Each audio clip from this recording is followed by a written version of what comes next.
Shalom lach Miriam meleat chesed Adonai imach Beruchat banashim ubaruch Beri bitnech Yeshua Miriam HaKedosha התפללי בעדנו אחותים, אתה ובשעת מותנו אמן. שלום לך מרים מלאת החסד, אדוני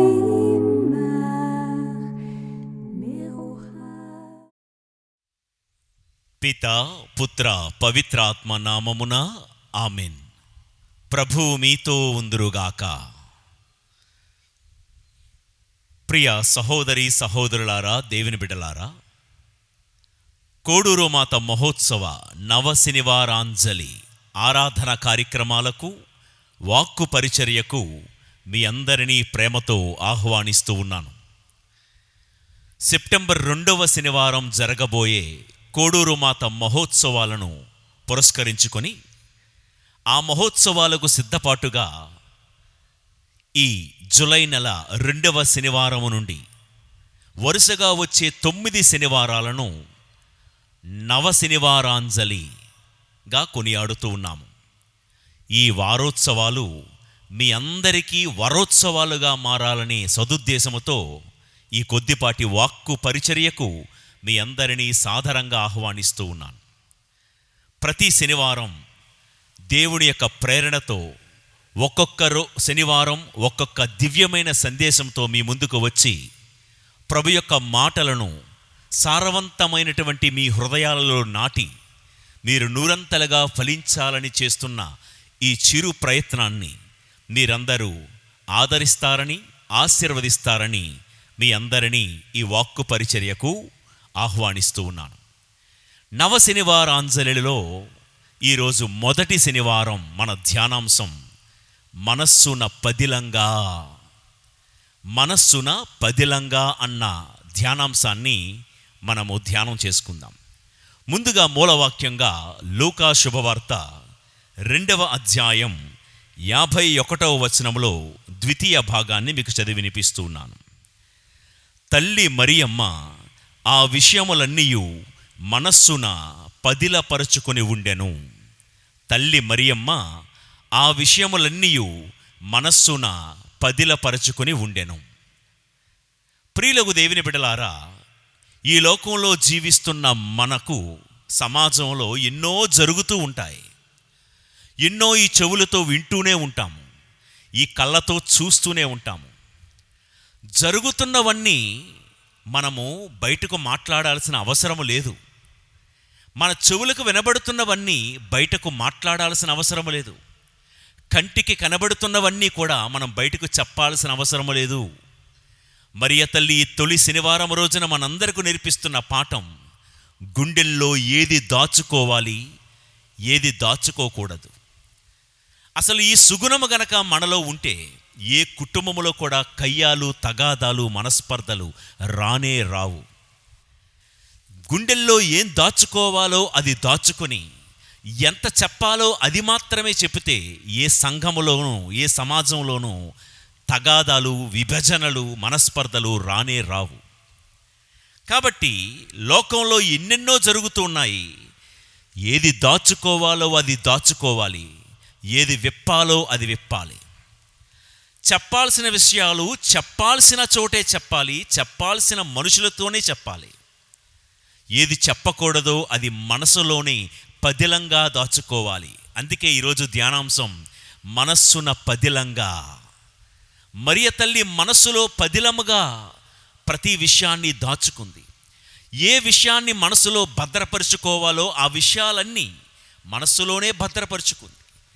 మనం ధ్యానించుకోబోతూ ఉన్నాము. కానాపల్లిలో ఏది దాచుకోవాలో, ఏ మాట ఎవరితో చెప్పాలో మనందరికీ నేర్పిస్తున్న మరియ తల్లి. ఎలిజబెత్తమ్మ ఇంటికి వెళ్ళినప్పుడు ఎంత మాట్లాడాలో అంతే మాట్లాడినటువంటి మరియ తల్లి. గబ్రియేలు దేవదూతతో ముందుగా కొన్ని ప్రశ్నలు వేసిన సర్వోన్నతుని శక్తి నిన్ను ఆవరించిందమ్మా అని చెప్పగానే మిగతా విషయాలన్నీ మనసులో దాచుకొని ఎంత తక్కువ మాట్లాడాలో, ఏది మాట్లాడాలో, ఎవరి ముందు ఎంత మాట్లాడాలో, ఇదిగో నేను ప్రభునికి మాత్రమే దాసురాలునని నేర్పించిన మరియ తల్లి. ఈ విషయాలన్నీ మనం ఈరోజు ధ్యానం చేసుకుందాం. మన జీవితంలో ఏం దాచుకోవాలి, ఏం దాచుకోకూడదు, మన హృదయంలో, మన గుండెల్లో ఏది నింపుకోవాలి, ఏది బయటకు చెప్పాలి, ఈ విషయాన్ని మనం నేర్చుకుంటూ ముందుగా పునీత పౌలు గారు అపోస్తుల కార్యాలలో ఎఫెసీ ప్రజలకు చెప్పిన ఒక మాట చదువుకుందామండి. అపోస్తుల కార్యములు 20వ అధ్యాయం 20 నుండి 21 వచనాలు. నేను బహిరంగముగా మీ ఇండ్లయందు ప్రసంగించి బోధించినప్పుడు మీకు అన్ని విషయములు సహాయపడుటకు నేను వెనుదీయలేదు. పాపముల నుండి దేవుని వైపునకు మరలవలనని, మన ప్రభువైన యేసును విశ్వసింపవలెనని యూదులను అన్యులను ఒకే రీతిగా నేను తీవ్రముగా హెచ్చరించి తిని. ప్రియులారా, పునీత పౌలు గారు చెప్పే ఈ మాటలు ఎఫెసు ప్రజలకు చెప్తూ ఉన్నారు. మీకు తెలుసు కదా, పౌలు గారు 3 సువార్తా యాత్రలు చేశారు. క్రీస్తు శకం 46వ సంవత్సరం నుండి 48వ సంవత్సరం వరకు తన మొదటి సువార్తా యాత్ర. క్రీస్తు శకం 49 నుండి 52వ సంవత్సరం వరకు రెండవ సువార్తా యాత్ర. ఇప్పుడు మనం చదివినటువంటి మాట పౌలు గారి యొక్క 3వ సువార్తా యాత్ర, క్రీస్తు శకం 52వ సంవత్సరం నుండి 57వ సంవత్సరం వరకు. పౌలు గారు ఎఫెసు అనే ప్రాంతంలో 3 సంవత్సరాలుగా ఉంటున్నట్లుగా మనం బైబిల్ గ్రంథంలో చదువుతున్నాం. 3 సంవత్సరాల పాటు ఎఫెసు ప్రజల మధ్య నివసిస్తూ వాళ్ళతో చెప్పిన ఈ మాటలు, ఈ చివరి మాటలు మన జీవితంలో కూడా పాటిస్తే, నేను ఇందాక చెప్పినట్లుగా ఏ కుటుంబములోనూ కయ్యాలు తగాదాలు రావండి, ఏ సంఘములోనూ మనస్పర్ధలు విభజనలు రానే రావు. పౌలు గారు ఏమంటున్నారు? నేను మీతో ఉన్నప్పుడు మీకు ఏది ఉపయోగకరమో, మీకు ఏది ప్రయోజనకరమో, మీకు ఏదైతే, ఏ మాట అయితే సహాయపడుతుందో ఆ మాటలే నేను మీతో చెప్పాను. మీకు ప్రయోజనము కాని మాటలు కానీ, హానికరమైన మాటలు కానీ, కాని మాటలు కానీ, మీకు కీడు చేసే మాటలు ఏమీ కూడా నేను మీ ముందు చెప్పలేదు అంటున్నాడు. అంటే పౌలు గారు ఏం చెప్తున్నారంటే, ఎఫెసు ప్రజల మధ్య బ్రతికినన్నాళ్ళు కొన్ని మాటలు చెప్పాడు, కొన్ని మాటలు చెప్పకుండా లోపలే దాచుకుని ఉన్నాడు.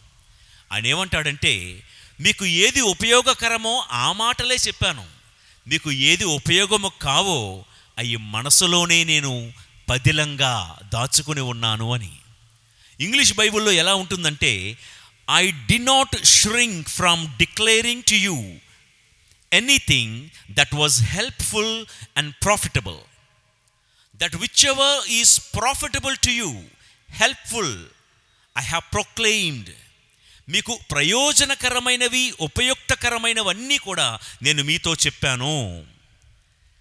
అంటే ఈ మాటకు అర్థం ఏంటంటే, ప్రియులకు దేవుని బిడ్డలారా, దాచుకోవలసినవి పౌలు గారు తన గుండెల్లో దాచుకున్నారు మరియ తల్లిలాగా. విప్పాల్సినవి, చెప్పాల్సినవి, చెప్పాల్సిన చోట, చెప్పాల్సిన మనుషుల మధ్యలోనే ఆయన చెప్పాడు. What is profitable only, what is useful only, what is helpful only. No loose talks, no gossips, very controlled person Saint Paul. మరియ తల్లి కూడా చూడండి, మనం ఇందాకలా మాట్లాడుకున్నాం, ఆమె మనసులో ఎంతో పదిలంగా భద్రపరుచుకున్న మరియ తల్లి ఎప్పుడు మాట్లాడాలో అప్పుడే మాట్లాడింది. సర్వోన్నతుడు నా ఎడల గొప్ప కార్యములు చేశాడని స్తోత్రగీతంలో మాట్లాడింది. సో ప్రయోజనకరం అనుకున్నదే మనం మాట్లాడాలి, నిష్ప్రయోజనం అనుకున్నది మన జీవితంలో మనం బయటకు మాట్లాడుకోకూడదు. ఈ అంశాన్ని జ్ఞాపకంగా వంట పట్టించుకుందాం. మనస్సున పదిలంగా కొన్ని దాచుకోవాలి, కొన్ని చెప్పాల్సిన చోటే చెప్పాలి, విప్పాల్సిన చోటే విప్పాలి, బహిర్గతం చేయాల్సిన చోటే బహిర్గతం చేయాలి. ఒకసారి గ్రీకు తత్వవేత్త సోక్రటీస్, మీలో చాలామంది వినే ఉంటారు. సోక్రటీస్ గారి దగ్గరికి తన శిష్యుడు ఒకడు పరుగు పరుగున ఆయాసంగా వచ్చేస్తున్నాడు. గురువుగారు మీతో అర్జెంటుగా ఒక విషయం చెప్పాలి అంటున్నాడు. గురువుగాడు వీడు ఆతృత చూసి, వీడు ఆయాసం చూసి సోక్రటీస్ గారు అన్నారంట, నువ్వు చెబుదువు కానీ, నువ్వు చెప్పు, నేను వింటాను. కానీ ఒక్క మాట, నేను ఒక 3 ప్రశ్నలు అడుగుతాను, వాటికి జవాబు చెప్తే నువ్వేం చెప్తే అది వింటా, నువ్వెంతసేపు చెప్తే అంత కూడా వింటా. సరే గురువుగారు అడగండి. నంబర్ 1, సోక్రటీస్ గారు అడిగారంట, నువ్వెంత ఆయాసంగా ఏదో చెప్పియాలని వస్తున్నావు కదా. నంబర్ 1, నువ్వు చెప్పాల్సిన విషయం నీ కళ్ళతో నువ్వు చూసావా లేదా? నీ కళ్ళతో నువ్వు చూసిందేనా నువ్వు నాకు చెప్పబోయే విషయం? వాడంటాడంట, అదే లేదండి, అలా బజారుకి వెళ్తుంటే ఎవరో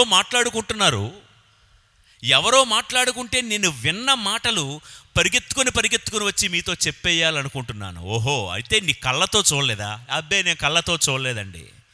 ఇది ఎప్పుడు జరిగిందంట? ఎప్పుడో జరిగిందంట అండి. పోనీ వాళ్ళు ఏమన్నా కళ్ళతో చూసారా? లేదండి, వాళ్ళు కూడా ఎవరో చెప్పగా విన్నారంటండి. పలానా రమేష్ ఎలాంటోడు, సురేష్ ఎలాంటోడు, ప్రకాష్ ఎలాంటోడు, పలానా మేరీ ఇలాంటిది, పలానా గీత ఇలాంటిది అని. సో నంబర్ 1, నీ కళ్ళతో అయితే నువ్వు చూడలేదు. ఓకే. ఇక రెండోది, నువ్వు చెప్పబోయేది ఖచ్చితం, నిజం అన్న సంగతి నీకైనా తెలుసా? మరొకసారి, నువ్వు నాకు చెప్పబోయేది నిజమని, ఖచ్చితంగా ఇది జరిగిందని నీకైనా తెలుసా? చెప్పాను కదా గురువుగారు, నాకేం తెలుసండి, అది నిజమో ఖచ్చితమో నాకు తెలియదు. బజార్లో ఎవరో మాట్లాడుకుంటున్నారు, ఆ వీధి మలుపుల్లో ఎవరో మాట్లాడుకుంటున్నారు, అదిగో ఆ దేవాలయపు ఆవరణలో ఎవరెవరో మాట్లాడుకుంటున్నారు, విని నేను వచ్చాను తప్ప ఖచ్చితమో నిజమో నాకు తెలియదండి అన్నాడంట. ఓకే. ఇక మూడోది, జాగ్రత్తగా విను, ఈ 3వ ప్రశ్న చాలా ముఖ్యమైనది. నువ్వు చెప్పబోయేది నీకు కానీ వినే నాకు కానీ ఇది ప్రయోజనకరమేనా? ఇది నీకైనా నాకైనా ఏమైనా ఉపయోగమా? శిష్యుడు అంటాడంట, అదే ఎవరికో ఎప్పుడో జరిగిందండి, అది నాకు ఉపయోగం లేదు, మీకు ఉపయోగం లేదు. ఓహో. అప్పుడు సోక్రటీస్ గారు అన్నారంట, సో అది నీ కళ్ళతో నువ్వు చూడలేదు, ఇది ఖచ్చితంగా జరిగిందో నిజమో కాదో కూడా నీకు తెలియదు, ఇది నాకు ప్రయోజనం కాదు, నీకు ప్రయోజనం కాదు. ప్రయోజనముకరమైన మాటలు మాట్లాడకుండా నిష్ప్రయోజనమైన మాటలు మాట్లాడే నీకేం ఉపయోగం, వినే నాకేం ఉపయోగం? షటప్ అండ్ గెట్ అవుట్ అన్నాడంట సోక్రటీస్ గారు, మహా గొప్ప తత్వవేత్త. ప్రియులకు దేవుని బిడ్డలారా, మన జీవితంలో కూడా ఈ ట్రిప్లెక్స్ ఫిలాసఫీ ఫాలో అవుతే బాగుంటుంది. జీవితంలో మన చెవులకు వినబడినవన్నీ వినకూడదు, కనబడినవన్నీ చూడకూడదు, అనిపించినవన్నీ మాట్లాడకూడదు. ఈ మాట మనం జ్ఞాపకం చేసుకుందాం. సాధారణంగా మనుషులకి ఆరాటం ఎక్కువండి. ముఖ్యంగా ఇతరుల గురించి ఎవరైనా ఏదైనా చెబుతూ ఉంటే ఆరాటం, చేట చెవులైపోతాయి. ఇతరుల గురించినటువంటి సమాచారం వినే విషయంలో ఏనుగు చెవులైపోతాయి మనుషులకి సాధారణంగా. క్యూరియాసిటీ కోసం, ఆతృత కోసం ఆరా తీస్తూ ఉంటాము, అడిగి మరి తెలుసుకుంటూ ఉంటాము సాధారణంగా. ప్రియులారా, ఒక్క మాట చెప్తాను, ఏమనుకోకండి. లోకములో ఉన్న పెంటంతా ప్రోగేసుకొని జీవిస్తే చివరికి మన బ్రతుకులు పెంట బ్రతుకులైపోతాయి. లోకంలో అక్కడ ఇక్కడ జరుగుతున్న చెత్తంతా మన మనసుల్లో ప్రోగు చేసుకొని ఈ నోటితో మాట్లాడుతూ ఉంటే చివరికి ఏమైపోతామో తెలుసా?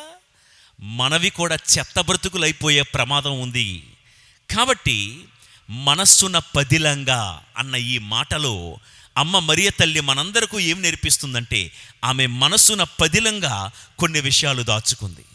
ఏది ప్రయోజనకరమో ఆ మాటలు మాత్రమే బయటకు చెప్పినట్లుగా ఆమె బిడ్డలముగా, ఆమెను అమ్మా అని పిలుస్తున్న ఆమె బిడ్డలముగా మనము కూడా ఏ విషయాలు లోపల దాచుకోవాలి, ఏ విషయాలు బయటకు చెప్పాలో నేర్చుకుందాం. ముఖ్యంగా జీవితంలో 5 విషయాలు ఇప్పుడు నేను చెప్పబోతున్నాను. ఈ 5 విషయాలు ఎప్పుడు ఎవరితోనూ పంచుకోవద్దు. ఇతరులకు ప్రయోజనకరం అనుకుంటేనే ఏ మాటైనా మాట్లాడుదాం. గాలి మాటలు, పోస్పోలు మాటలు, గ్యాస్ మాటలు, పనికిమాలిన కబుర్లు, మొసలమ్మ ముచ్చట్లు, ఆ నోట ఈ నోట వినిపిస్తున్న పుకార్లు, వదంతులు ఇవేమీ కూడా మన నోట రాకుండా ఉండునుగాక. మన నోట్లో నుంచి ఎప్పుడు కూడా ఇతరులకు ప్రయోజనకరమైతేనే ఆ మాటలే మాట్లాడదాం. రెండోది, ఏ మాటైనా మన భక్తి జీవితానికి ప్రయోజనకరమైతేనే మాట్లాడదాం, ప్రయోజనకరమైతేనే విందాం. మన విశ్వాస జీవితానికి అది ఉపయోగమైతేనే ఆ మాటలు విందాం. ఇప్పుడు గంట సేపు కూర్చొని ఈ మాటలు వింటున్నారు. ఇవి నిజంగా మీకు పనికి మాలిన మాటలు అనిపిస్తే వెంటనే టీవీ ఆఫ్ చేసి వెళ్ళిపోండి. కానీ ఇది భక్తి జీవితానికి, మన విశ్వాస పురోభివృద్ధికి ఇది ఉపయోగం కాబట్టి ఇలా గంట సేపు కూర్చొని వాక్యం వింటున్నారు మీరు. కాబట్టి ప్రియులకు దేవుని బిడ్డలారా, జీవితంలో ఏది మన భక్తి జీవితానికి ఉపయోగమో ఆ మాటలే విందాం. నిష్ప్రయోజనమైన మాటలు పెంటతో సమానంగా ఎంచి వాటిని అసహించుకొని జీవించే అనుగ్రహం దేవదేవుడు మనందరికీ ప్రసాదింతురుగాక. రైట్? సరే, జీవితంలో ఒక 5 విషయాలు చెప్తాను. ఈ 5 విషయాలు మనస్సులో పదిలంగా దాచుకోవాలండి. నెంబర్ 1, ఇంటి గుట్టు. వింటున్నారా?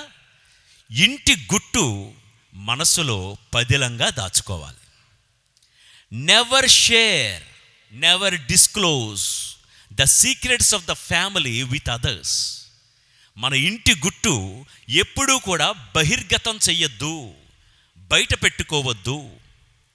ఒక కవి అంటాడండి, పొలానికి గట్టు, ఇంటికి మెట్టు ఎంత ముఖ్యమో సంసారానికి కూడా గుట్టు అంతే ముఖ్యం అంటాడు. మరొకసారి చెప్పంటారా? పొలానికి గట్లు, ఇంటికి మెట్లు ఎంత ముఖ్యమో సంసారానికి కూడా, కుటుంబానికి కూడా గుట్టు అనేది అంతే ముఖ్యం, అంతే అవసరం అని అంటాడు. కొంతమందికి ఈ విషయం తెలియక ఇంటి గుట్టును బజారు పాలు చేసుకుంటూ ఉంటారండి. ఉదయం లేచింది మొదలు ఆ కూరగాయలు అమ్మినవాడు, కొబ్బరి బోండాలు అమ్మినవాడితోనూ, పాలు ప్యాకెట్లు అమ్మిన వాళ్ళతోనూ, చివరికి పైపు కొలాయిలు విప్పే ఆయనతోనూ, మీకు తెలుసా గత రాత్రి మా ఆయన నన్ను ఎలా తిట్టాడో, మీకు తెలుసా మా ఆయన ఇక్కడ చూడండి ఎలా కొట్టాడో అని కొంతమంది ఆడవాళ్ళు, ఇంకొంతమంది మగ మహారాజులు ఆఫీసులకు వెళ్ళి అక్కడ వాళ్ళ కొలీగ్స్తోనూ కంపానియన్స్తోనూ, మా ఆవిడికి వంటే వండడం రాదురా బాబు, మా ఆవిడ నోరు పడలేకపోతున్నాం రా బాబు, ఇలా భార్య యొక్క గుట్టు భర్త బజారున పాలు చేయడం, భర్త ఎలా ఉంటున్నాడో, ఏమంటున్నాడో, ఎలా తిడుతున్నాడో భర్త యొక్క గుట్టు కూడా బజారున పాలు చేసే వాళ్ళు కూడా మన సమాజంలో లేకపోలేదు. ప్రియులకు దేవుని బిడ్డలారా, దారిని పోయిన ప్రతి ఒక్కరిని పిలిచి మరీ మన ఇంటి గుట్టు చెప్పుకునే వాళ్ళు చాలామంది ఉన్నారండి. చివరికి నేను కొంతమందిని ఎరుగుదును, దేవాలయానికి చర్చికి వెళ్తున్నప్పుడు కూడా అక్కడ యాచకులు ఉంటారే బిచ్చమెత్తుకుంటూ, అక్కడ వాళ్ళతో కూడా మీకు తెలుసా మా అమ్మ ఏం చేసిందో, మీకు తెలుసా మా అన్నయ్య ఏం చేశాడో, మీకు తెలుసా మా అక్క ఏం చేసిందో, ఎంత చీప్ అయిపోతున్నారంటే, ఇది చిప్పు యుగం కదా. సెల్లో చూస్తే చిప్పు, కెమెరాలో చూస్తే చిప్పు యుగంలో బ్రతుకుతున్న మన బ్రతుకులు కూడా చాలా చీపుగా అయిపోతున్నట్టుగా కనిపిస్తున్నాయి ఒక్కొక్కసారి ప్రియులకు దేవుని బిడ్డలారా. కాబట్టి ఇంట్లో భార్యాభర్తల మధ్య జరిగేవి, తోడబుట్టిన వాళ్ళ మధ్య జరిగేవి, ఆడపడుచుల మధ్య జరిగేవి, తోటి కోడళ్ళ మధ్య జరిగేవి విషయాలు అందరితోనూ పంచుకుంటే చివరికి నిన్ను నీవే చులకనైపోతావు సుమి. నీ ఇంటి పరువు నీవే తీసేసుకునే ప్రమాదం ఉంటుంది, జాగ్రత్త. కాబట్టి క్రైస్తవులమగా మనస్సున పదిలంగా ఏముంచుకోవాలో తెలుసా? మున్ముందుగా నీ ఇంటి గుట్టు కాపాడుకో. నీ ఇంటి గుట్టు ఎప్పుడు కూడా బహిర్గతం చెయ్యొద్దు.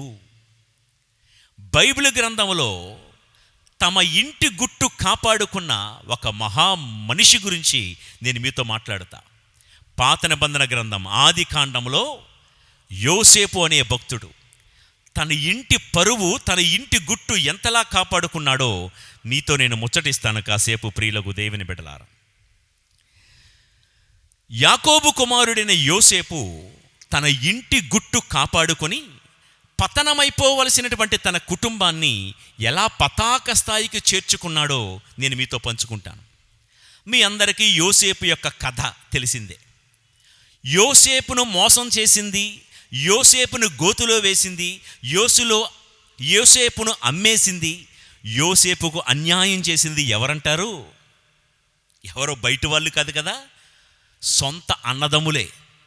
సొంత అన్నలే యోసేపుని గోతిపాలు చేసిన, యోసేపును బానిసగా అమ్మేసిన ఈ యోసేపు ఏం చేశాడో తెలుసా అండి? మీకు ఆ స్టోరీ అంతా తెలుసు, నేను విడమరిచి చెప్పను. గోతులో వేసేస్తే ఇష్మాయేలీలు అలా వెళ్తుంటే వాళ్ళకి అమ్మేశారు. పొతీఫర్ ఇంటిలో కొన్నాళ్ళు పనిచేశాడు.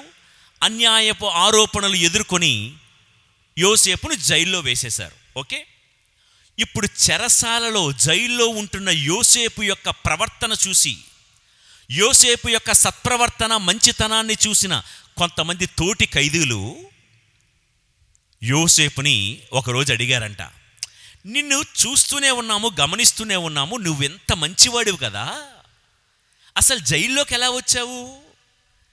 నువ్వెంత మంచివాడివి కదా, మాలాగా దుర్భాషలాడటం లేదు, మాలాగా అన్యాయంగా ప్రవర్తించేవాడివి కావు, నీ ప్రవర్తన నీ నడత చాలా బాగుంది, ఎంత మంచోడివి, జైల్లోకి ఎలా వచ్చావయ్యా అని ఎవరైనా అడిగితే ఏమన్నాడో చూసారా? ఆ మాట నేను మీకు చదివి వినిపిస్తాను. ఆది కాండం 40వ అధ్యాయం 15వ వచనము. ఆది కాండం 40వ అధ్యాయం 15వ వచనము. ఆ తోటి ఖైదీలతో ఏమంటున్నాడంటే, హెబ్రీల దేశము నుండి నన్ను అపహరించుకుని వచ్చిరి, ఇక్కడ చీకటి కొట్టులో త్రోయదగినంత తప్పును నేనేమియూ చెయ్యలేదు అనెను. జైల్లో ఉన్నప్పుడు తోటి ఖైదీలు అడుగుతూ ఉంటే వాళ్ళతో ఏం చెప్పాడు? ఈ మాట జ్ఞాపకం పెట్టుకోండి, తర్వాత చెప్తాను దీనికి తేడా. నన్ను హెబ్రీల దేశము నుండి ఎవరో అపహరించుకొని వచ్చిరి, I was abducted and I was kidnapped. నన్నెవరో దొంగిలించుకొని వచ్చారయ్యా, నన్నెవరో అపహరించుకొని వచ్చారు అని, నా అన్నలే నన్ను ఇలా అమ్మేశారు, నా అన్నలే నన్ను ఇంత ద్రోహం చేశారని అన్నల గురించి ఎప్పుడు కూడా ఎవరితోనూ అన్యాయంగా మాట్లాడలేదు యోసేపు. తన ఇంటి లోపల జరుగుతున్న ఇంటి గుట్టు ఎవరి ముందు కూడా బయట పెట్టలేదు యోసేపు. అన్నల గురించి ఏనాడు కూడా పరాయి వాళ్ళ ముందు తప్పుగా చెడుగా మాట్లాడలేదు యోసేపు. ప్రియులకు దేవుని బిడ్డలారా, 20 ఏళ్ల వయసులో అన్నల గురించి తప్పుగా మాట్లాడలేదు, కుటుంబం గురించి చెడు ప్రచారం చెయ్యలేదు. ఎంత గుట్టు మనిషో చూడండి యోసేపు, ఎంత గుట్టు మనిషో. నిజానికి తనకు అన్యాయం చేశారు, అదే స్థానంలో మీరు కానీ నేను కానీ ఉంటే ఎవరైనా అడగాలే కానీ, అసలు అడక్కపోయినా పిలిచి మరి చెప్తాం, తెలుసా నేను అసలు జైల్లోకి ఎందుకు వచ్చానో, ఇది మా అన్నలందరూ కూడా నా మీద అసూయపడ్డారు, నన్ను ద్వేషించారు, నాకు అన్యాయం చేశారు, నాకు రావాల్సిన ఆస్తి రాకుండా కొట్టేశారు, ఇంకా ఉన్నవి లేనివి కల్పిత కథలు ఊహాగానాలు అన్నీ యాడ్ చేసి రకరకాల కట్టుకథలు చెప్పేస్తూ ఉంటాం.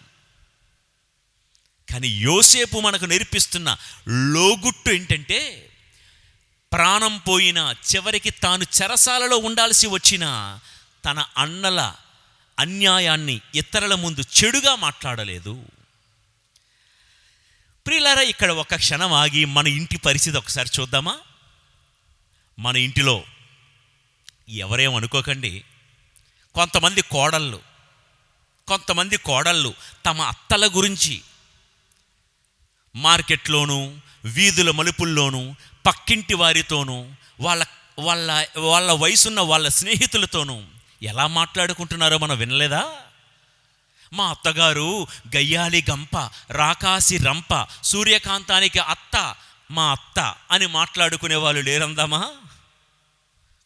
ఇంకొంతమంది అత్తలున్నారు, కూతురు ఏం చేసినా సమర్థించుకుంటారు, కానీ కోడలు ఎంత బాగా చూసుకుంటున్నా వాళ్ళతోనూ వీళ్ళతోనూ ఏం చెప్తారంటే, అబ్బో ఈవిడ గారు అడుగు పెట్టిన వేళా విశేషం ఆ రోజు నుంచి మొదలైంది అనుకుంటూ అత్తగారు కూడా మాట్లాడుతుంటారు. ఇలా కోడళ్ళు కొంతమంది అత్తల గురించి, కొంతమంది అత్తలు, అందరూ కాదండి, కోడళ్ళ గురించి తప్పుగా మాట్లాడుతూ ఎవరెవరితోనో పంచాయతీలు చెబుతూ, ఈ రోజుల్లో ఈ ఈ ఈ దిక్కుమాలిన ఫోన్ ఒకటి వచ్చింది కదండి, ఇంకా ఫోన్ కాల్ తీసుకొని వాళ్ళకి వీళ్ళకి ఫోన్లు చేసి, నీకు తెలుసా ఈ కోళ్ళు ఎలా చేసిందో, నీకు తెలుసా మా అత్తగారు ఎక్కడికి వెళ్ళిందో. ఒక ఘాటుగా ఒక మాట అంటాను, ఏమనుకోకండి. ఏదో మన నోటి దురద తీర్చుకోవడానికి తప్ప వినేవాళ్ళు కానీ చెప్పేవాళ్ళు కానీ వారేమన్నా ఆరుస్తారా, తీరుస్తారా? ఒక్కసారి వినండి. చివరికి ఈ ఈ విష సంస్కృతి ఎక్కడి వరకు వచ్చిందంటే, దేవాలయాలకు వచ్చినప్పుడు కూడా, దేవాలయాల్లో కూడా కొంతమంది ఇంటి గుట్టు గురించి మాట్లాడుకునే ప్రబుద్ధులు లేరందామా?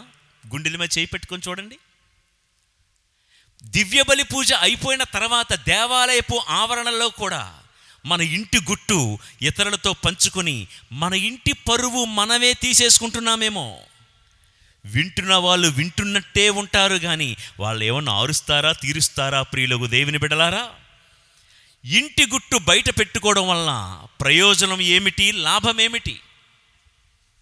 మరియ తల్లి యెరూషలేము దేవాలయానికి జోజప్ప గారు, మరియ తల్లి, బాలయేసు వెళ్ళారు.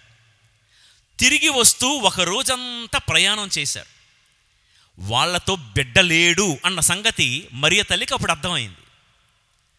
బిడ్డ లేడు అన్న సంగతి తనకు జోజప్ప గారికి తప్ప సైలెంట్గా బిడ్డ ఎక్కడైనా బంధువుల్లో ఉన్నారా లేదా అని వెతికిందే కానీ యేసు ఎక్కడున్నాడు? మామూలుగా మనమైతే ఏమనేవాళ్ళం అంటే, వీడెక్కడా ఒక చోట కుదురుగా ఉండడు, ఏం మాతో రావచ్చు కదా, ఎక్కడికో వెళ్ళిపోయాడు. తల్లిదండ్రులంటే అసలు పట్టింపు లేదు, విధేయత లేదు, అది ఇది అని కొడుకు గురించి ఒక రకంగా మాట్లాడుతూ ఉండాల్సి ఉంది ఫ్రస్ట్రేషన్లో. కానీ మరియ తల్లిని చూడండి, తన ఇంటిలో తన బిడ్డ తప్పిపోయాడన్న సంగతి డైరెక్ట్గా బైబిల్ గ్రంథంలో మనం చూస్తే ఎవరితో అన్నట్టు లేదు. డైరెక్ట్గా యేసయ్య దగ్గరికి వచ్చి, బాబూ నీ గురించి మేము ఎంత బాధపడుతున్నాము, నువ్వెందుకు మాతో లేకుండా ఉంటివి, నీ గురించి మేము వెతుకుతున్నాం కదా అని యేసు ప్రభువుతో కాకుండా ఇక ఎవరితోనైనా మాట్లాడినట్లుగా మనకు బైబిల్లో ఉందా?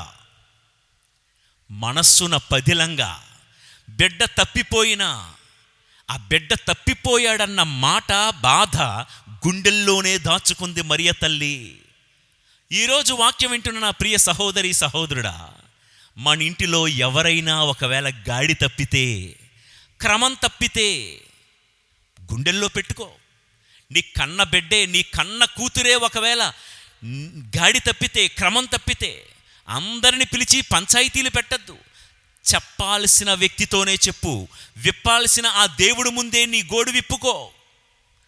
ఇంటి గుట్టు వాళ్ళతోనూ వీళ్ళతోనూ చెప్పాల్సిన అవసరం లేదు. దేవుడు ముందు మాత్రమే నిన్ను నువ్వు ఆవిష్కరించుకో. యోసేపు ఇదే చేశాడు. తన జీవితంలో అన్నలు ఎంత అన్యాయం చేసినా అన్నల గురించి చెడు ప్రచారం చెయ్యలేదు. నేను అపహరింపబడ్డానయ్యా, నేను నా ఊర్లో నుంచి దొంగిలింపబడ్డానయ్యా అని చెప్పాడు. మనస్సున పదిలంగా తన బాధను దాచుకున్నాడు. తర్వాత ఏం చేశాడో తెలుసా? ఆ ఆదికాండం 45వ అధ్యాయం 1-4 చదువుతాను. ఎవరి ముందు గుట్టిప్పాడో చూడండి. ఈ మాటలు జాగ్రత్తగా వినండి అమ్మా.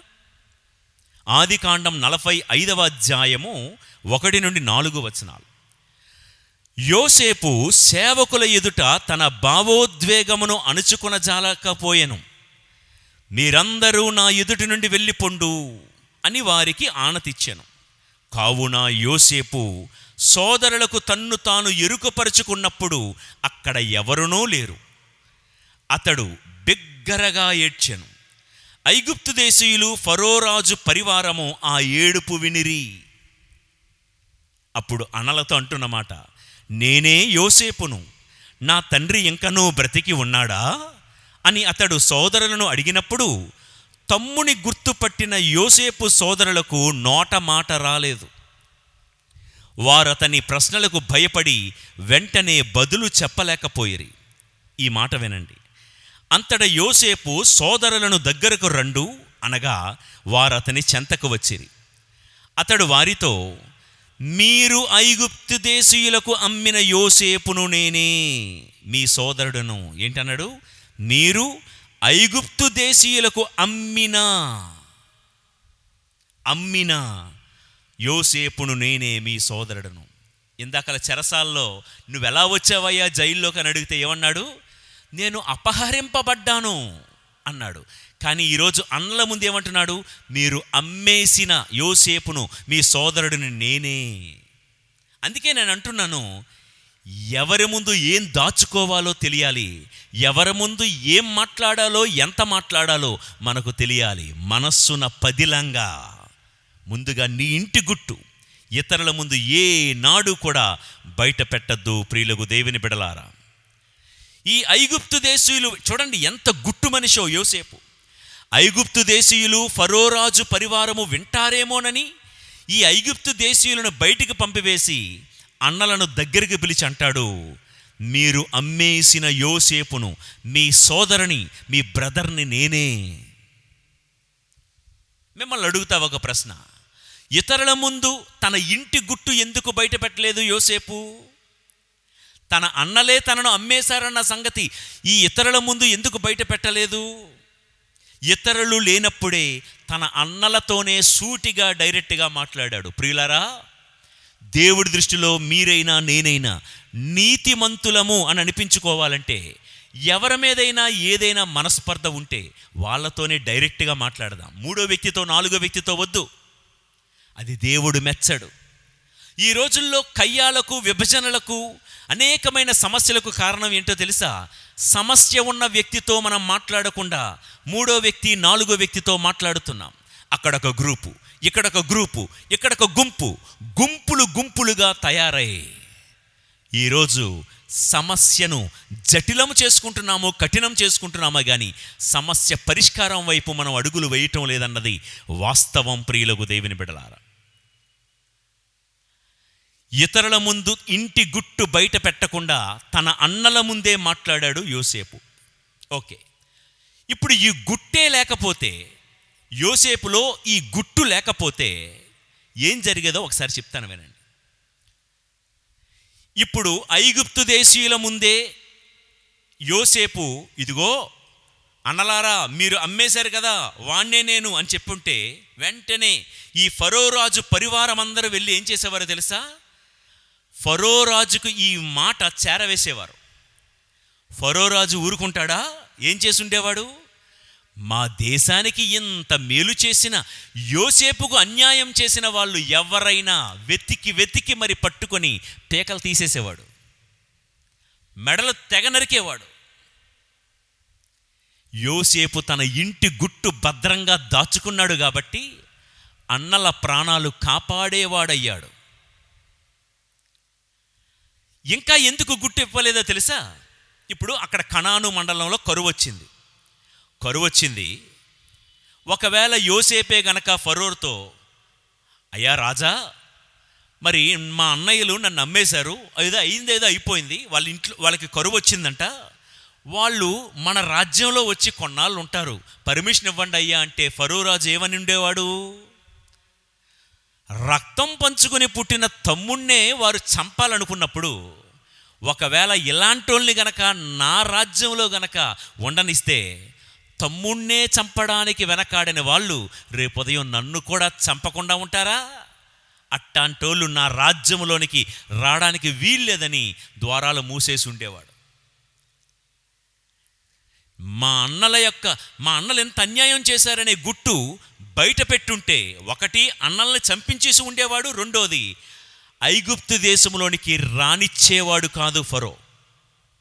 అలా జరగకుండా కరువు వలన తన కుటుంబం పతనమైపోతున్న స్థితిలో యోసేపు ఏం చేశాడంటే, తన ఇంటిలో తన అన్నలు ఎంత అన్యాయం చేసినా, బతికుండగానే తమ్ముడు చచ్చిపోయాడని చెడు ప్రచారం చేసినా అవన్నీ మనసులోనే పదిలంగా దాచుకొని ఇంటి గుట్టు ఎవ్వరి ముందు విప్పలేదు, పరాయి వారి ముందు విప్పలేదు. అలా ఇంటి గుట్టు దాచాడు కాబట్టి జరిగిన మేలేంటో చెప్తా. ఫరో రాజు దృష్టికి యోసేపు అన్నలందరూ మంచిగా నీతిమంతులుగా కనబడ్డారు. నంబర్ 1, మా ఊరికి కరువు రాకుండా కాపాడిన యోసేపు బ్రదర్సా మీరు? యోసేపు బ్రదర్స్ అయితే మీరు మాకు కూడా బ్రదర్సే, మాకు చుట్టాలే అని ఫరో రాజు వాళ్ళని మెచ్చుకున్నాడు, అన్నయ్యల్ని. ఇంకా ఏం జరిగిందో తెలుసా? ఎక్కడో కనాను దేశంలో ఉన్న ఈ యాకోబుని తన పిల్లలకి ఈ 70 మంది మొత్తం వంశం, వీళ్ళందరూ రావడానికి ఫరో రాజు తన స్వంత రథాలను పంపించాడండి. తన స్వంత రథాలను పంపించి యాకోబుని ఈ అన్నదమ్ములని రాజమర్యాదలతో ఐగుప్తు దేశానికి తీసుకుని వచ్చాడు.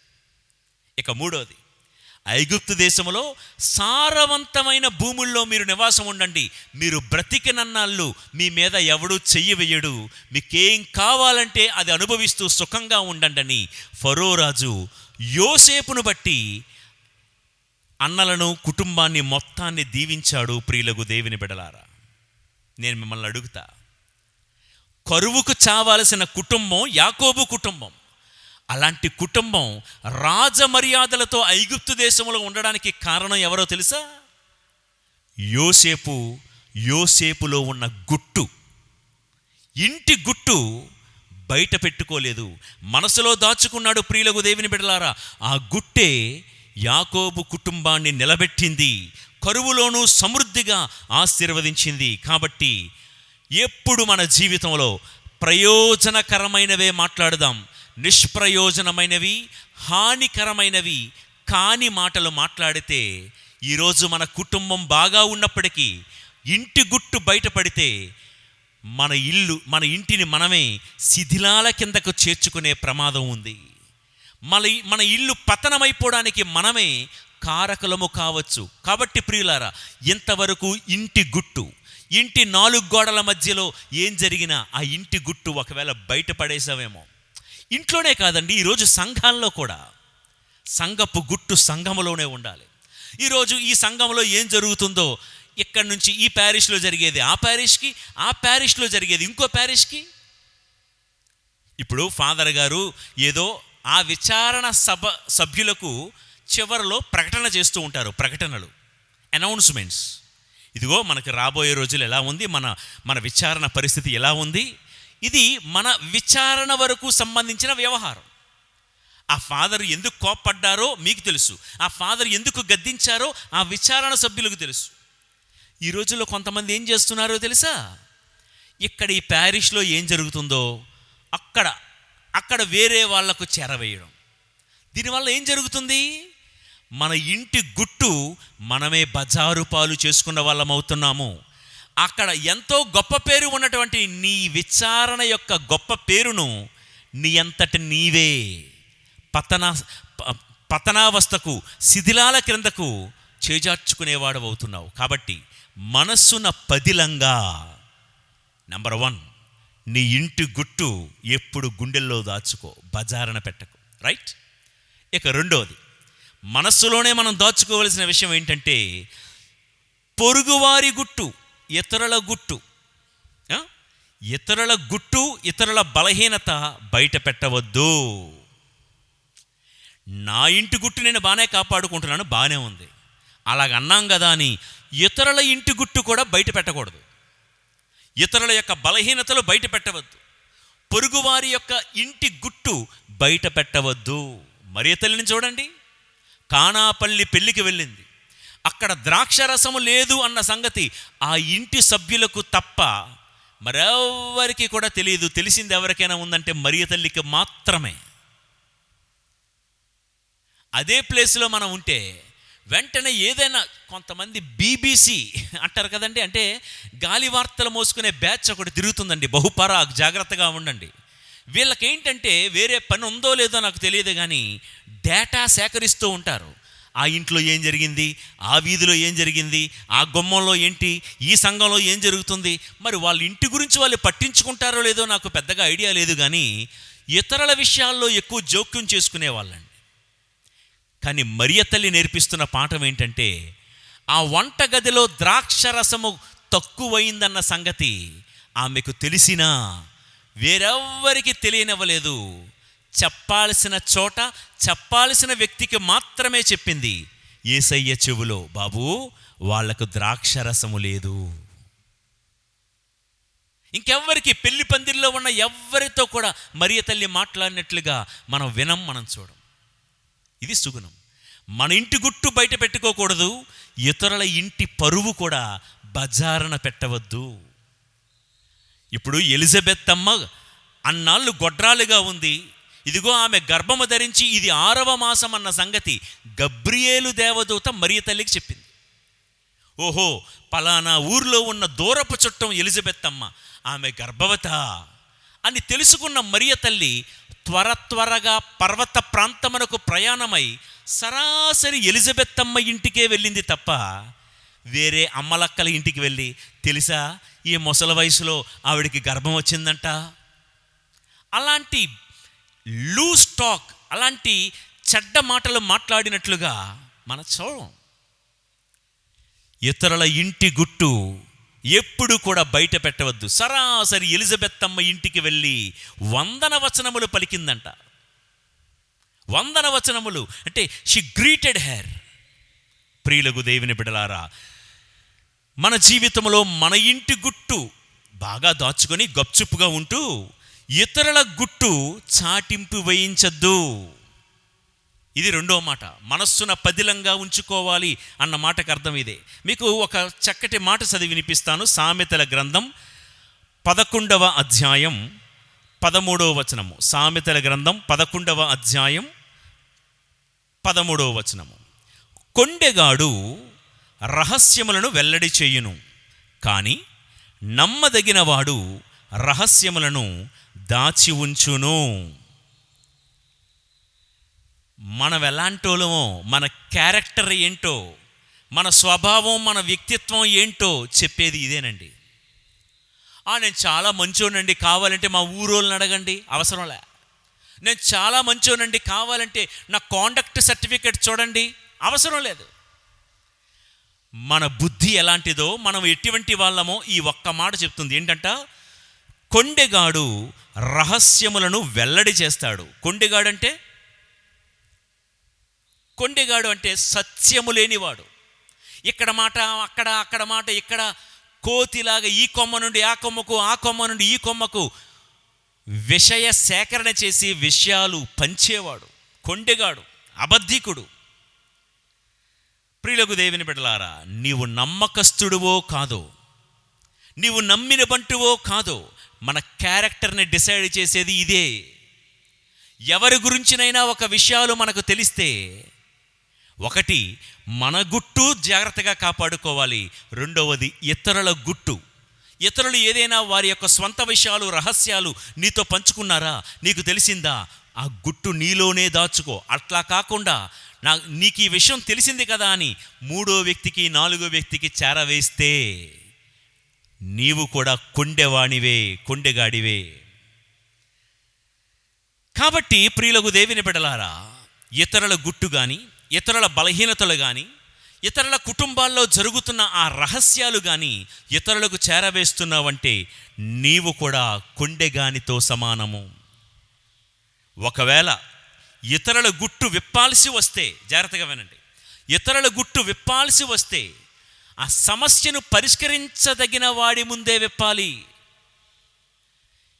ఇతరుల గుట్టు, ఇతరుల యొక్క రహస్యం ఏంటో తెలిసింది, ఇతరుల సమస్య ఏంటో తెలిసింది, అది ఎవరైతే పరిష్కరించగలరో వారి ముందే విప్పాలి. దేవుడి ముందుకు వచ్చి, ప్రభువా వారి కుటుంబము ఇలా ఉందంట, పలానా బిడ్డ ఇలా ఉన్నారంట అని పరిష్కరించగలిగిన వాణి దేవుడి ముందే విప్పు. లేదు ఇంకొకలాగా, ఆ బిడ్డ బలహీనతలకు గురయ్యాడు, అలా వెళ్తూ ఆ బిడ్డ సిగరెట్ కాలుస్తూని కనబడ్డాడు. అమ్మో, ఫాదర్ గారు చెప్పారు కదా ఇతరుల గుట్టు ఎవరికి చెప్పకూడదని.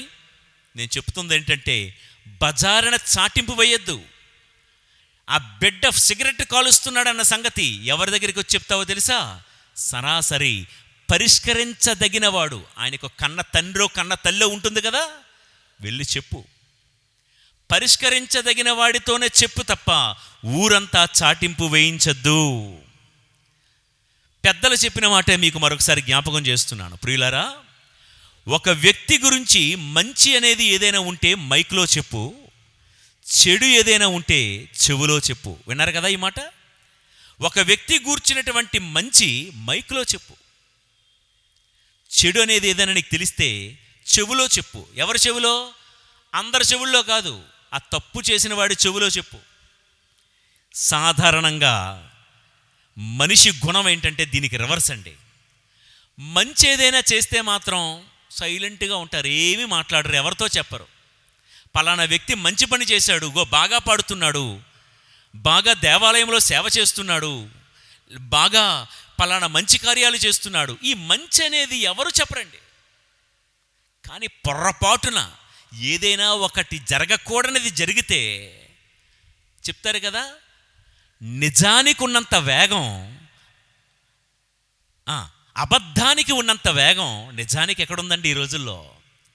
చెప్తారు పెద్దలు ఏమని, ఈ పలానా నిజం చెప్దామని నిజమేమో చెప్పులేసుకునే లోపల అబద్ధం ఊరంతా తిరిగి వచ్చేసిందంట ఆల్రెడీ, అంత స్పీడు. మొన్న మధ్య ఒక గురువు గురించి తెలుగు రాష్ట్రాలు, 2 రాష్ట్రాల్లో కూడా చాలా విపరీతంగా ట్రోలింగ్ జరిగిందండి. ఆ గురువు ఎలాంటోడట, అలాంటోడంట, ఎలా అంట, అలా అంట అని విపరీతంగా. ఈ రోజుల్లో ఈ సోషల్ మీడియాస్ ఒకటి ఉన్నాయి, తర్వాత ఈ ఆకాశరామన్న ఉత్తరాలు రాసే ఒక బ్యాచ్ ఒకటి తయారైంది కదా. శుభ్రంగా ఉత్తరాలు రాసి ప్రతి ఒక్కరికి పంచారండి. ఇందాక నేను చెప్పానే, సోక్రటిస్, నువ్వు వాళ్ళకి ఎందుకు చెప్తున్నావు, వాళ్ళకి ప్రయోజనమా కాదా, అవునా కాదా తెలుసుకోకుండా మొత్తం చెడు ప్రచారం చేశారండి. అయితే ఒక 6 నెలల తర్వాత ఆ గురువు మీద మోపబడిన అభియోగాలన్నీ నిరాధారాలు, కట్టుకథలని తెలిసింది. తెలిసిన తర్వాత ఈ ఉత్తరాలు రాసిన వాళ్ళందరూ ఏం చెయ్యాలి? పొరపాటున మేము తెలియక, నిజానిజాలు తెలుసుకోక మేము ఈ ఉత్తరాలు రాసాము, ఆ గురువు సచ్చీలుడు, మంచివాడు, ఆయన మీద మోపబడిన ఆధారాలన్నీ, నేరాలన్నీ నిరాధారాలని రాయాలా? మళ్ళీ రాయరు. బుర్ర జల్లడమే తెలిసి వీళ్ళకి కడగడం చేత కాదు. ఆ జాబితాలో మీరు నేను చేరద్దు. ప్రియులారా, కొన్నాళ్ళ క్రితం ఒక పెద్ద గురువు అండి, దరిదాపుగా 50 సంవత్సరాలు సేవ చేశాడు ఆయన. ఆ గురువు గారి మీద 50 సంవత్సరాల సేవా జీవితంలో ఒక చిన్న మచ్చ కూడా పడలే. అయితే కొంతమంది గిట్టని వాళ్ళు కొంతమందిని ప్రేరేపించి, ఆయన స్కూల్లో పనిచేస్తున్నప్పుడు విద్యార్థిని ఆ పిల్లల మీద ఏదో కొంచెం తప్పుడుగా ఫాదర్ గారు ప్రవర్తించారని పేపర్లో వేసేశారండి. ఆయన వయసు 70 ఏళ్ళ పైబడినవాడు. ఈ చిన్న పిల్ల 6వ క్లాసు 7వ క్లాసు చదువుతుంది. అతని మీద, ఆ పిల్ల మీద తప్పుగా ప్రవర్తించారని వార్తలు రాసేస్తే ఆ గురువు ఎంత కుమిలిపోయి ఉంటాడో ఆ చుట్టుపక్కల ఉన్న వాళ్ళందరికీ తెలుసు. ఎందుకంటే 50 సంవత్సరాల్లో మేము ఎన్నడూ కూడా ఆయన గురించి ఇటువంటి మాట వినలే.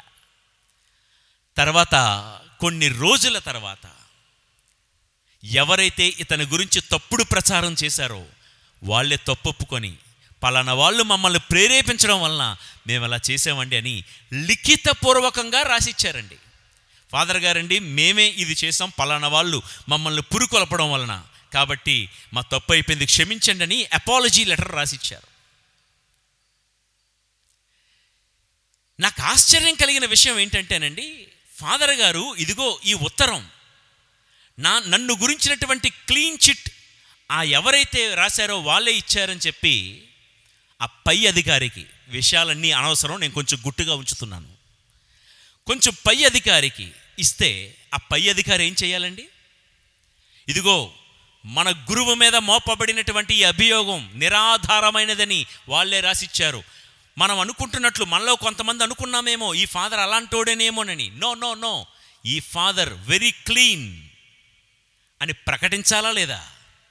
ఎవరో బయటోళ్ళు మనకు సర్టిఫికెట్ ఎలాగో ఇవ్వకపోయినా పర్వాలేదు, కనీసం ఇంట్లో వాళ్ళు, సంఘస్థులు, ఆ గురువు గురించి తెలిసిన వాళ్ళు, అతని గురించి మోపబడినటువంటి ఆ యొక్క అభియోగాలన్నీ నిరాధారమని తెలిసినప్పుడు ఇదిగో ఆయన సచ్చీలుడని చెప్పాల్సిన బాధ్యత ఉందా లేదా? బురదలు జల్లడం మాత్రం జల్లుతున్నారు, కడగడం చేతకాని వాళ్ళు, అధికారులైతేనేమి, గురువులైతేనేమి, విశ్వాసులైతేనేమి, సామాన్యులైతేనేమి, సామంతులైతేనేమి, ప్రియులకు దేవుని బిడ్డలారా, మనస్సున పదిలంగా మన ఇంటి గుట్టు ఎంత ముఖ్యమో ఇతరుల గుట్టు కూడా అంతే ముఖ్యం. మంచి ఏదైనా ఉంటే మైక్లో చెప్పు, చెడు ఏదైనా ఉంటే సరాసరి ఆ వ్యక్తి చెవులోనే చెప్పు. ఇది దేవుడు మనకు నేర్పిస్తున్న పాఠం.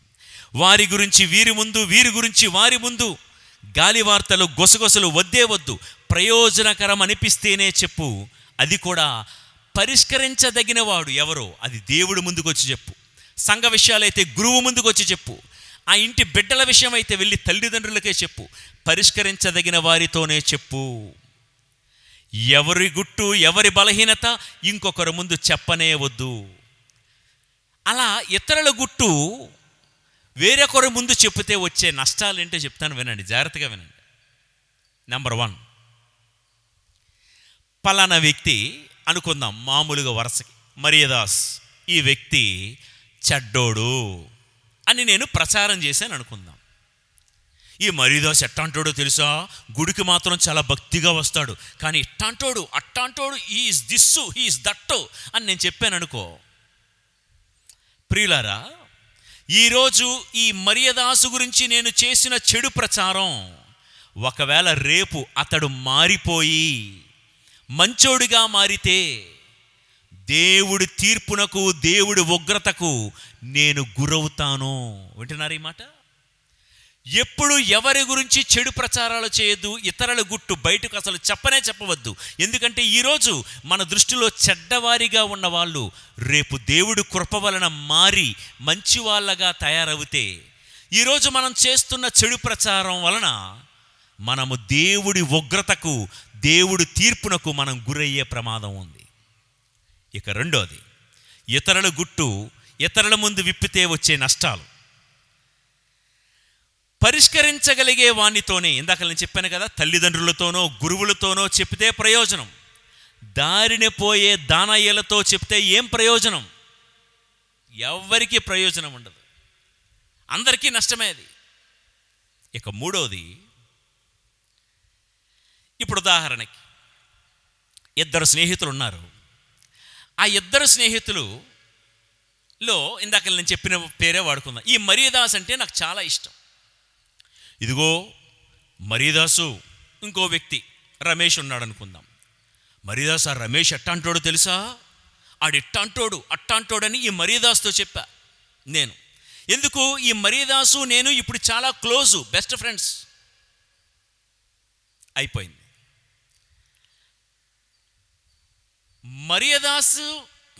మరియదాసుతో రమేష్ గురించి అన్ని మాటలు చెప్పా. ప్రియులారా, ఒక మాట గుర్తుంచుకోండి, మానవ బంధాలు, సంబంధాలు ఎప్పుడూ ఒకేలాగుండవు. ఇప్పుడు ఈరోజు మరియదాసు నేను క్లోజ్ కాబట్టి రమేష్ గురించి నేను మరియదాస్కి అంతా చెప్పా. మానవ సంబంధాలు మారిపోతాయి. రేపుదయం ఈరోజు వరకు మరియదాసు నాతో క్లోజ్గా ఉన్నాడు, రేపుదయం ఇదే మరియదాసు రమేష్తో క్లోజ్ అయిపోతాడు. అప్పుడు ఈ మరియదాసు వెళ్ళి రమేష్తో ఏం చెప్తాడో తెలుసా? ఇదిగో నీ గురించి ఆయన ఇలా చెప్పాడు, అలా చెప్పాడని చెప్తే మన పరిస్థితి ఏంటి? ఓకే, గమనించండి. జరిగే 4వ నష్టం ఏంటో తెలుసా? ఎవరైనా మనకు అన్యాయం చేశారు, ఆ అన్యాయాన్ని ఎవరితోనో చెప్పుకున్నావు. మరియదాసు చూసావా, పలానా రమేష్ నన్ను ఎలాగన్నాడు అలాగన్నాడని ఎవడో నిన్ను గురించి అన్న మాటలన్నీ ఈ మరియదాసు నీ ఫ్రెండ్ కాబట్టి చెప్పుకున్నావు. అప్పుడు విన్నట్టే విన్న ఈ ఫ్రెండ్, అవునా నిన్నెంత మాటలన్నాడా, నిన్నన్నోళ్ళందరూ ఇలాగైపోతారు అలాగైపోతారనని మన కళ్ళ ముందు మన కన్నీరు తుడిచినట్లే నటిస్తారు. అవతలకి వెళ్ళిన తర్వాత ఏమనుకుంటారో తెలుసా? మంచి పని అయింది, వీడికి ఇలాగే జరగాలి, దీనికి ఇలాగే జరగాలి. ఇది లోకం తీరు, ఇదం జగత్. ప్రియులారా, ఇతరుల గుట్టు ఎవరి ముందు కూడా విప్పవద్దు. ఇంకో బ్యాచ్ ఉంటుందండి, మన ముందొక మాట వెనకాతల మరో మాట మాట్లాడే బ్యాచ్. ఇలాంటి క్యారెక్టర్ ఉన్నవాన్ని గురించి జాగ్రత్తగా ఉండాలి. ఎందుకంటే ఈరోజు మన ముందుకు వచ్చి వేరే వాళ్ళ గురించి మాట్లాడిన అతడు రేపుదయం మన గురించి మాట్లాడకుండా ఉంటాడు అని అనుకోవద్దు. నేను చెప్పే మాటలు మీకు అర్థం కాకపోతే మళ్ళీ రివైండ్ చేసుకుని వినండి. కాబట్టి మన ఇంటి గుట్టు బయట పెట్టుకోవద్దు, ఇతరుల గుట్టు కూడా ఎవరితోనూ చెప్పవద్దు. ఎందుకంటే ఎవరు ఏ రోజు ఎలా మారుతారో చెప్పలేము. ఒకవేళ మారిన తర్వాత వాళ్ళ గురించి చేసిన చెడు ప్రచారానికి దేవుడి తీర్పునకు మనమే గురవుతాము. ఎటొచ్చినా నష్టం అనేది మనకే. మరియ తల్లి ఎలాగైతే కానాపల్లి పెళ్లి పందిరిలో ఉన్న గుట్టు చెప్పాల్సిన యేసయ్యకు మాత్రమే చెప్పింది, ఇక ఎవరితోనూ చెప్పలేదు. ఎలిజబెత్తమ్మ గురించి తెలిసినటువంటి ఆ గుట్టు, ఆ రహస్యం సరాసరి ఎలిజబెత్తమ్మ వద్దకు వెళ్ళే వందన వచనములు పలికినట్లుగా మనస్సున పదిలంగా నెంబర్ 1 దాచుకోవలసింది నీ ఇంటి గుట్టు. నెంబర్ 2 నీ ఇంటి గుట్టుతో పాటు ఇతరుల గుట్టు, ఇతరుల బలహీనత కూడా. ఇక 3వ విషయం మనం మనస్సున పదిలంగా ఉంచుకోవలసింది ఇతరులకు మనం చేసిన మేలు, ఉపకారం, దాన ధర్మాలు గుండెల్లో పదిలంగా దాచుకో, గుట్టుగా ఉంచుకో, ఎప్పుడు బయటకు చెప్పకు. మత్తయి శుభవార్త 6వ అధ్యాయము 3 నుండి 4 వచనాల్లో మనందరికీ తెలిసిన మాటలు చదువుతాను, వినండి. నీవు దానము చేయునప్పుడు నీ కుడి చేయునది నీ ఎడమ చేతికి తెలియకుండానట్లు రహస్యముగా చేయుము. అట్లయినా రహస్య కార్యములనల్లా గుర్తించు నీ తండ్రి నీకు తగిన బహుమానము వసగును. విన్నారా? మనస్సున పదిలంగా ఏముంచుకోవాలి?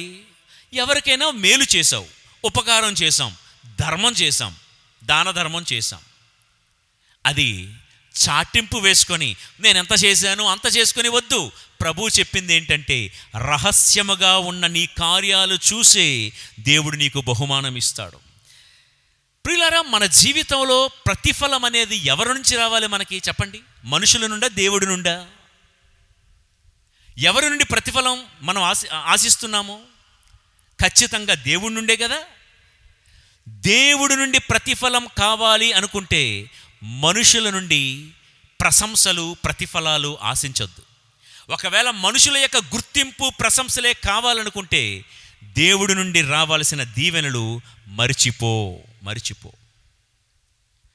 కాబట్టి నా ప్రియ సహోదరి సహోదరులారా, చాలా ఉదాహరణలు నేను చెప్పొచ్చు నా గురు జీవితంలో నాకు ఎదురైన విషయాలు. మర్చిపోడు చెప్తా. ఉదాహరణకి మామూలు రోజుల్లోనూ ఆదివారాల్లోనూ పూజా పఠనాలు చదవడానికి ఎక్కువ మంది ఇంట్రెస్ట్ చూపించరండి. కానీ పండగ వచ్చిందనుకోండి, అది ముఖ్యంగా బిషప్ గారు లాంటి పెద్దవాళ్ళు వస్తున్నారు అనుకోండి, పెద్ద జనాలు వస్తున్నారు అనుకోండి, కొంతమంది ఏమడుగుతారో తెలుసా? నాకు రీడింగ్ ఇస్తారా ఫాదర్ పండగ రోజు? మిగతా సంవత్సరం అంతా రారు, రీడింగ్ పండగ రోజు ఇస్తారా? సరేనమ్మా ఇస్తాను. ఒక 3-4 పూజలు ఉన్నాయనుకోండి పండగ రోజు, వాళ్ళు ఏమడుగుతారో తెలుసా?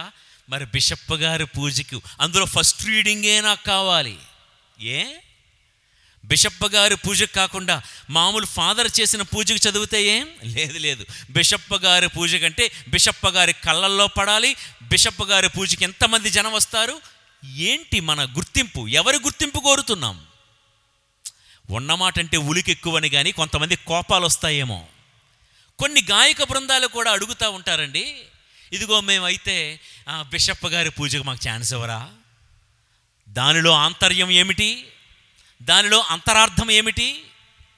దివ్య బలి పూజకు పాటలు పాడాలనుకుంటే ఏ దివ్య బలి పూజ అయినా ఒకటే కదా. మాకు బిషప్ గారి పూజకే ఆ మెయిన్ మాస్ అంటారు. మళ్ళీ మెయిన్ మాస్ అంట, ఇది ఒక కొత్త మాట. మెయిన్ మాస్ అంటే మెయిన్ మాస్ కానిది ఇంకోటి ఏదైనా ఉంటుందా? ప్రియ సహోదరి సహోదరులారా, కొంచెం ఘాటుగా ఉంటున్న ఈ మాటలు వినండి. 10 మంది నుండి పొందిన గుర్తింపు, ప్రశంస వస్తే, 10 మంది నుండి ప్రశంసలు, గుర్తింపులు వస్తే దేవుని దృష్టిలో నీకు రావాల్సిన దీవెన, ఆశీర్వాదం మరుగైపోయే ప్రమాదం ఉంది. 10 మంది నుండి వచ్చే ప్రశంస వలన దేవుడి నుండి వచ్చే దీవెన మరుగైపోయే ప్రమాదం ఉంది, ప్రతిఫలం రాదు ప్రియులకు దేవుని బిడ్డలారా. కాబట్టి do everything for God, not for publicity are for identity. మనందరికి తెలుసండి, కుడి చేత్తో చేసింది ఎడమ చేతికి తెలియకుండా చేయాలి. ఈ మాట మేము చిన్నప్పుడు మా తాత మా మామూలు మాకు చెప్పేటప్పుడు ఇది నిజమే అనుకొని మేము చిన్నప్పుడు ఏం చేసేవాళ్ళని తెలిసినా, ఈ బిచ్చగాళ్లకు మేము ఏదన్నా పూజ అయిపోయిన తర్వాత ఏదో దానం చేసేవాళ్ళం కదా, ఆ అలవాటు ఉండేది చిన్నప్పుడు.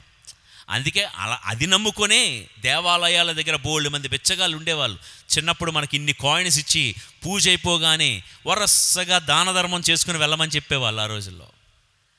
మా పెద్దవాళ్ళు చెప్పేవారు, కుడి చేతితో చేసింది ఎడమ చేతికి తెలియకూడదంటే మేము ఏం చేసేవాళ్ళని తెలిసినా, ఎడమ చేతి చూసేస్తుందేమోనని ఎడమ చేతిని వీపుకు పెట్టి ఎట్లా దానం చేసేవాళ్ళని.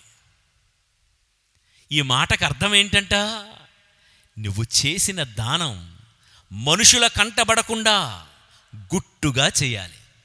నేను ఎంత ఇచ్చాను, అంత ఇచ్చాను, అంత చేశాను. ప్రియులారా, మనం చేసింది దేవుడికి కనబడితే చాలు. చాలా చోట్ల మీకు కూడా తెలుసు, నేను చెప్పాల్సిన అవసరం ఏముంది. మేము ఎంత ఇస్తున్నామంటే శిలాఫలకం మీద పేరు రాస్తారా లేదా అని అడుగుతున్నారు కొంతమంది ఈ రోజుల్లో. మేము ఫ్యాన్ ఇస్తున్నాం కానీ ఫ్యాన్కున్న 3 రెక్కల మీద మా ఇంటి పేరుతో సహా రాస్తారా లేదా అని ఇంకొంతమంది అడుగుతున్నారండి. మేము ఎంత ఇస్తున్నాము కదా, మరి మా పేరు ఎందుకు మైకులో చదవలేదని కూడా కొంతమంది గుర్తింపు కోసం అడుగుతున్నారండి. ప్రియులారా, పేర్లు చదువుతున్నారు కానీ కొన్నిసార్లు పొరపాటునో లేకపోతే సమయం అనుకూలించకో చదవకపోతే అక్కడ జరిగేవి కొన్ని చోట్ల యుద్ధాలే. మొన్న మధ్య కరోనా టైంలో చాలామంది ధార్మిక సంస్థలు, స్వచ్ఛంద సేవా సంస్థలు, మన మిషనరీ సంస్థలు కూడా ప్రతి దేవాలయం ఎన్నెన్నో కార్యక్రమాలు చేశారు, పేదలకు ఎన్నెన్నో పంచారు. నాకు అర్థం కాని విషయం ఒకటే ప్రియులారా, దయచేసి నాలో తప్పు ఉంటే మన్నించండి. ఇచ్చేది ఒక పార్లేజీ బిస్కెట్ ప్యాకెట్టు, ఒక 2 కేజీల రైసు, 4 కూరగాయలు. ఓకే, ఎంత ఇచ్చామన్నది కాదు, దానికోసం ఎంత పబ్లిసిటీ ప్రియులారా. వాట్సాప్ల్లోనూ, గ్రూపుల్లోనూ, వాటిల్లోనూ వీటిల్లోనూ ఎంత పబ్లిసిటీ అవసరమా?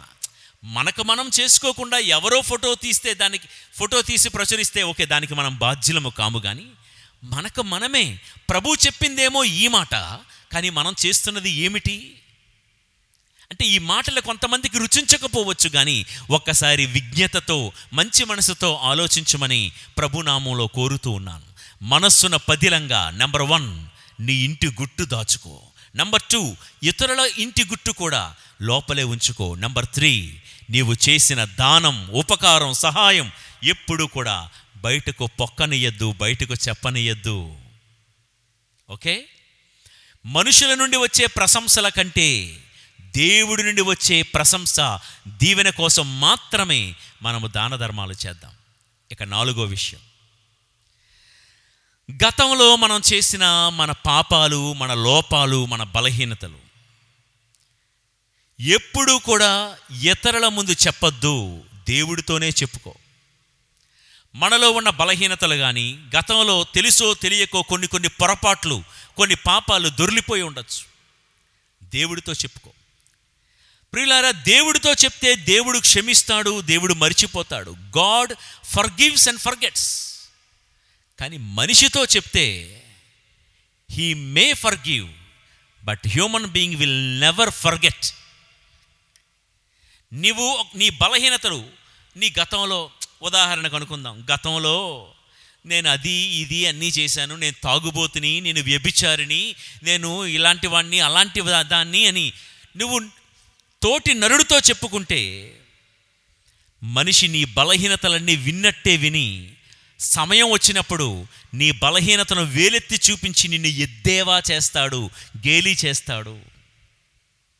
మొన్న మధ్య న్యూస్ పేపర్లో ఒక వార్త చదివాను తమాషాగా. 2 భార్యాభర్తలు కూడా ఉద్యోగస్తులే, కాకపోతే వాళ్ళ షిఫ్ట్లు వేరు. అయితే ఇతడు ఉద్యోగానికి వెళ్ళాడు, భార్య ఏమో అన్నం గట్రా వండేసి టేబుల్ మీద పెట్టి, తాను కొంచెం తినేసి టేబుల్ మీద పెట్టి ఈవిడ కూడా వెళ్ళిపోతుంది. లంచ్ టైంకి భర్త ఏమో ఇంటికి వస్తాడు భోంచేయడానికి. ఇది వాళ్ళకున్న అలవాటు. అయితే అన్నం వండింది ఎప్పట్లాగానే ఆ భార్యామణి అన్నం వండేసి టేబుల్ మీద పెట్టేసి ఇంటికి తాళం వేసుకుని వెళ్ళిపోయింది. 1 గంట అయింది. లంచ్ టైంకి భర్త గారు వచ్చారు. ఇంటి తాళాలు తీసుకొని ఇంకా ముఖం కాళ్ళు చేతులు కడుక్కోవడానికి అలా లోపలికి వెళ్ళాడు. ఇంటి తలుపు తెరిచి ఉండగానే ఆ వీధి కుక్క ఒకటి వచ్చి టేబుల్ మీదకెక్కి ఆ అన్నంలోను కూరలోను మూతు ముంచి ఏదో చేసింది. ఇంట్లో సీసీ కెమెరాలు ఉన్నాయి. ఆఫీసులో నుంచి ఎవరైనా వస్తున్నారా లేదా అని ఆ భార్య చూస్తూనే ఉంది. అరే అరే అరే కుక్కలిపోయింది అని చేస్తే ఫోన్ చేస్తూ చేస్తూ చేస్తూ ఉంటుంటే ఆయన ఫోన్ కలవటంలే. అరే కుక్క మూతి పెట్టేసిందే మా ఆయన గారు తినాల్సినటువంటి అన్నంలో అని చెప్పి వెంటనే పాపం లీవ్ అడిగి ఆఫీస్ నుంచి బయలుదేరి హుటాహుటిన వస్తే మరి ఈ భర్త గారు ఎంత ఆకలితో ఉన్నాడో ఆవురావురు మరి ఉన్నాడేమో, భార్య వచ్చే లోపల మొత్తం గిన్నెంతా ఖాళీ చేసి తినేశాడు. ఈ విషయం చూసింది ఈవిడ గారు. మొత్తం ఒక్క అన్నం మెతుకు కూడా లేదు, తినేశాడు. సరే అయ్యిందేదో అయిపోయింది కదా, ఇక తవ్వడం దేనికి? వెంటనే చెప్పిందంట పాపం ఈవిడ, ఏమండి అన్నం తిన్నారా? తిన్నాను, చాలా బాగుంది, ఈరోజు కంటే ఈరోజు కూర చాలా బాగుంది. ఏం కలిపావేంటి? ఏం కలిపిందో ఈవిడేం కలపలేదు, కలిసింది వేరొకటి. అయితే కూర బాగా ఉంది, అంతా తినేసానన్నాడు. అయిపోయింది కదా. ఏమండి మీరు ఏ అన్నం తిన్నారో ఏ కూర తిన్నారో తెలుసా? నేను ఆఫీసులో ఉండి సీసీ కెమెరాలో చూశాను.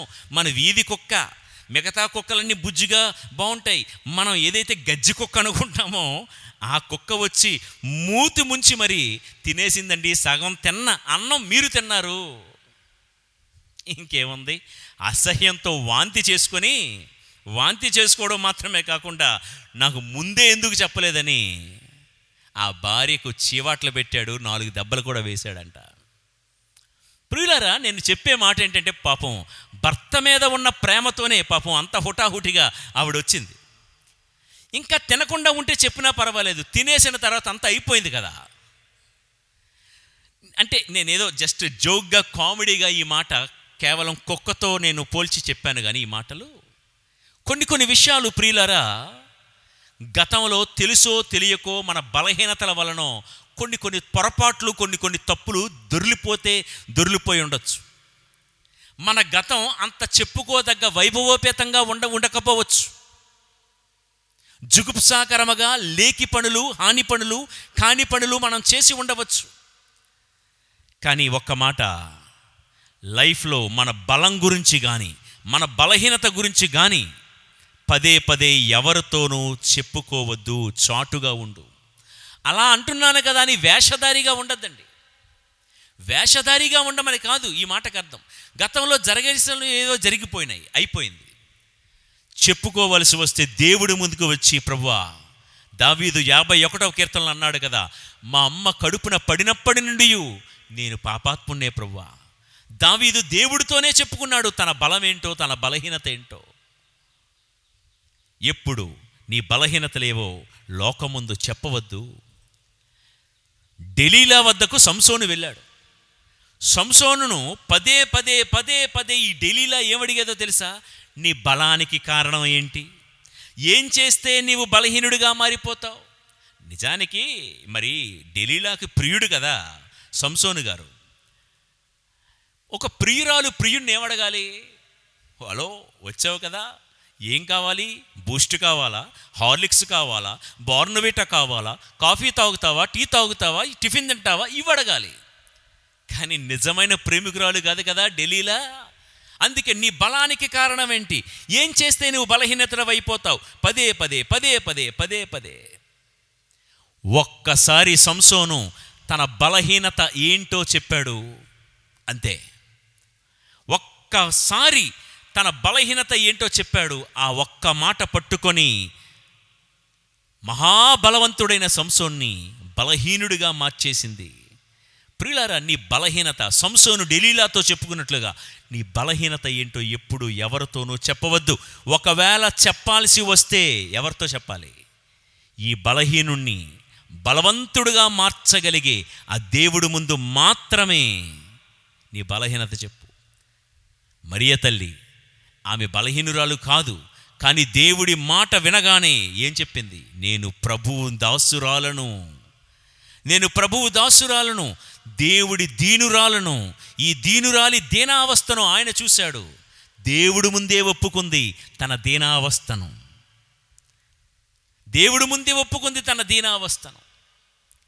ప్రియ సహోదరి సహోదరులారా, దేవుని బిడలారా, జన్మ పాప రహితోద్భవి అయినప్పటికీ కూడా దేవుడు ముందు మాత్రమే తన్ను తాను తగ్గించుకొని దీనత్వంతో బ్రతికినట్లుగా మనలో ఇన్ని కలంకాలున్నా, నీ బలహీనతలు, దారిని పోయిన వాళ్ళందరితో మీకు తెలుసా, నేను నిన్నటి వరకు ఐ వాజ్ లైక్ దాట్ అని చెప్పద్దు. ఒకవేళ దేవుడు నిన్ను బలహీనుడిగా మార్చిన తర్వాత సాక్ష్యంగా ఉండడానికి చెప్పు. దేవుడి నామానికి ఘనత మహిమ కలగడానికి సాక్ష్యంగా ఉండడానికి చెప్పు తప్ప నీ గతంలో దొర్లిపోయిన తప్పులు బలహీనతలు ఎవరితో చెప్పద్దు. ఇక నువ్వు దాచుకోవలసిన, మనస్సున పదిలంగా ఉంచుకోవలసిన 5వ మాట, చివరి మాట, నీ ధనధాన్యాల గురించి, నీ సంపద గురించి, నీ గొప్పతనం గురించి, నీ ఔన్నత్యం గురించి, నీ హోదా, నీ అధికారం గురించి ఎప్పుడు కూడా గుట్టుగానే ఉండు, గొప్పలు చెప్పుకోవద్దు. ప్రియులారా, ఈ మాట జాగ్రత్తగా వినండి, చాలా ముఖ్యమైన విషయం ఇది. యెషయా గ్రంథం 39వ అధ్యాయము మీరు తర్వాత చదువుకోండి. 1 నుండి 6 వచనాలు మీరు తర్వాత చదువుకోండి. ఒక కథలా చెప్తా. బాబిలోను దేశము నుండి హిజ్కియా రాజు దగ్గరికి ఆ బాబిలోను రాజు కొంతమంది ప్రతినిధులను పంపించాడు. ఎందుకు? హిజ్కియా అందగాడని కాదు, హిజ్కియా పెద్ద సిరి సంపదల గలవాడని కాదు. ఎందుకు పంపించాడంటే, హిజ్కియాకు అప్పటి వరకు క్యాన్సర్ రోగం ఉండేది, ఒక జబ్బు.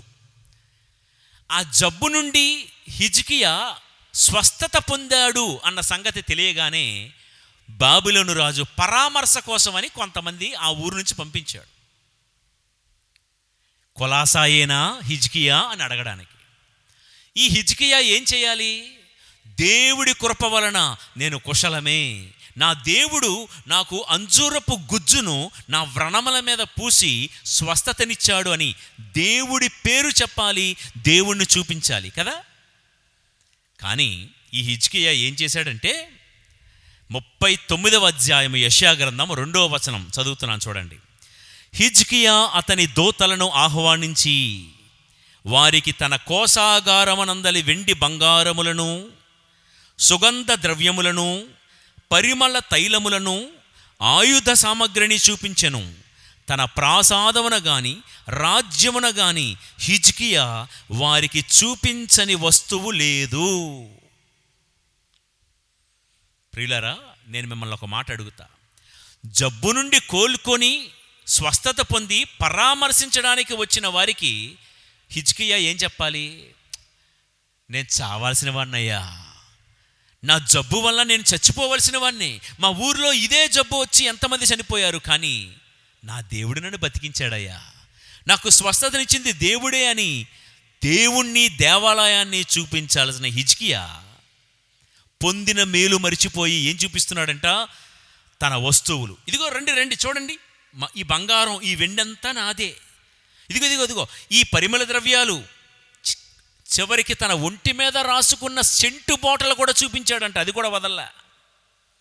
ప్రియులకు దేవుని బిడ్డలారా, చూపించాల్సిన దేవుణ్ణి చూపించకుండా ఏ వస్తువులైతే చూపించకూడదో ఆ వస్తువులు చూపించాడు. వెంటనే దేవుడు యెషయా ప్రవక్తను పంపి ఏమన్నాడో తెలుసా? నువ్వేదైతే చూపించావో రాబో రోజుల్లో నువ్వు చూపించిందంతా కనుమరుగైపోవునుగాక అని శపించాడు. నీ కుమారులు నపుంసకులై జీవింతురుగాక అని శపించాడు. ప్రియులారా,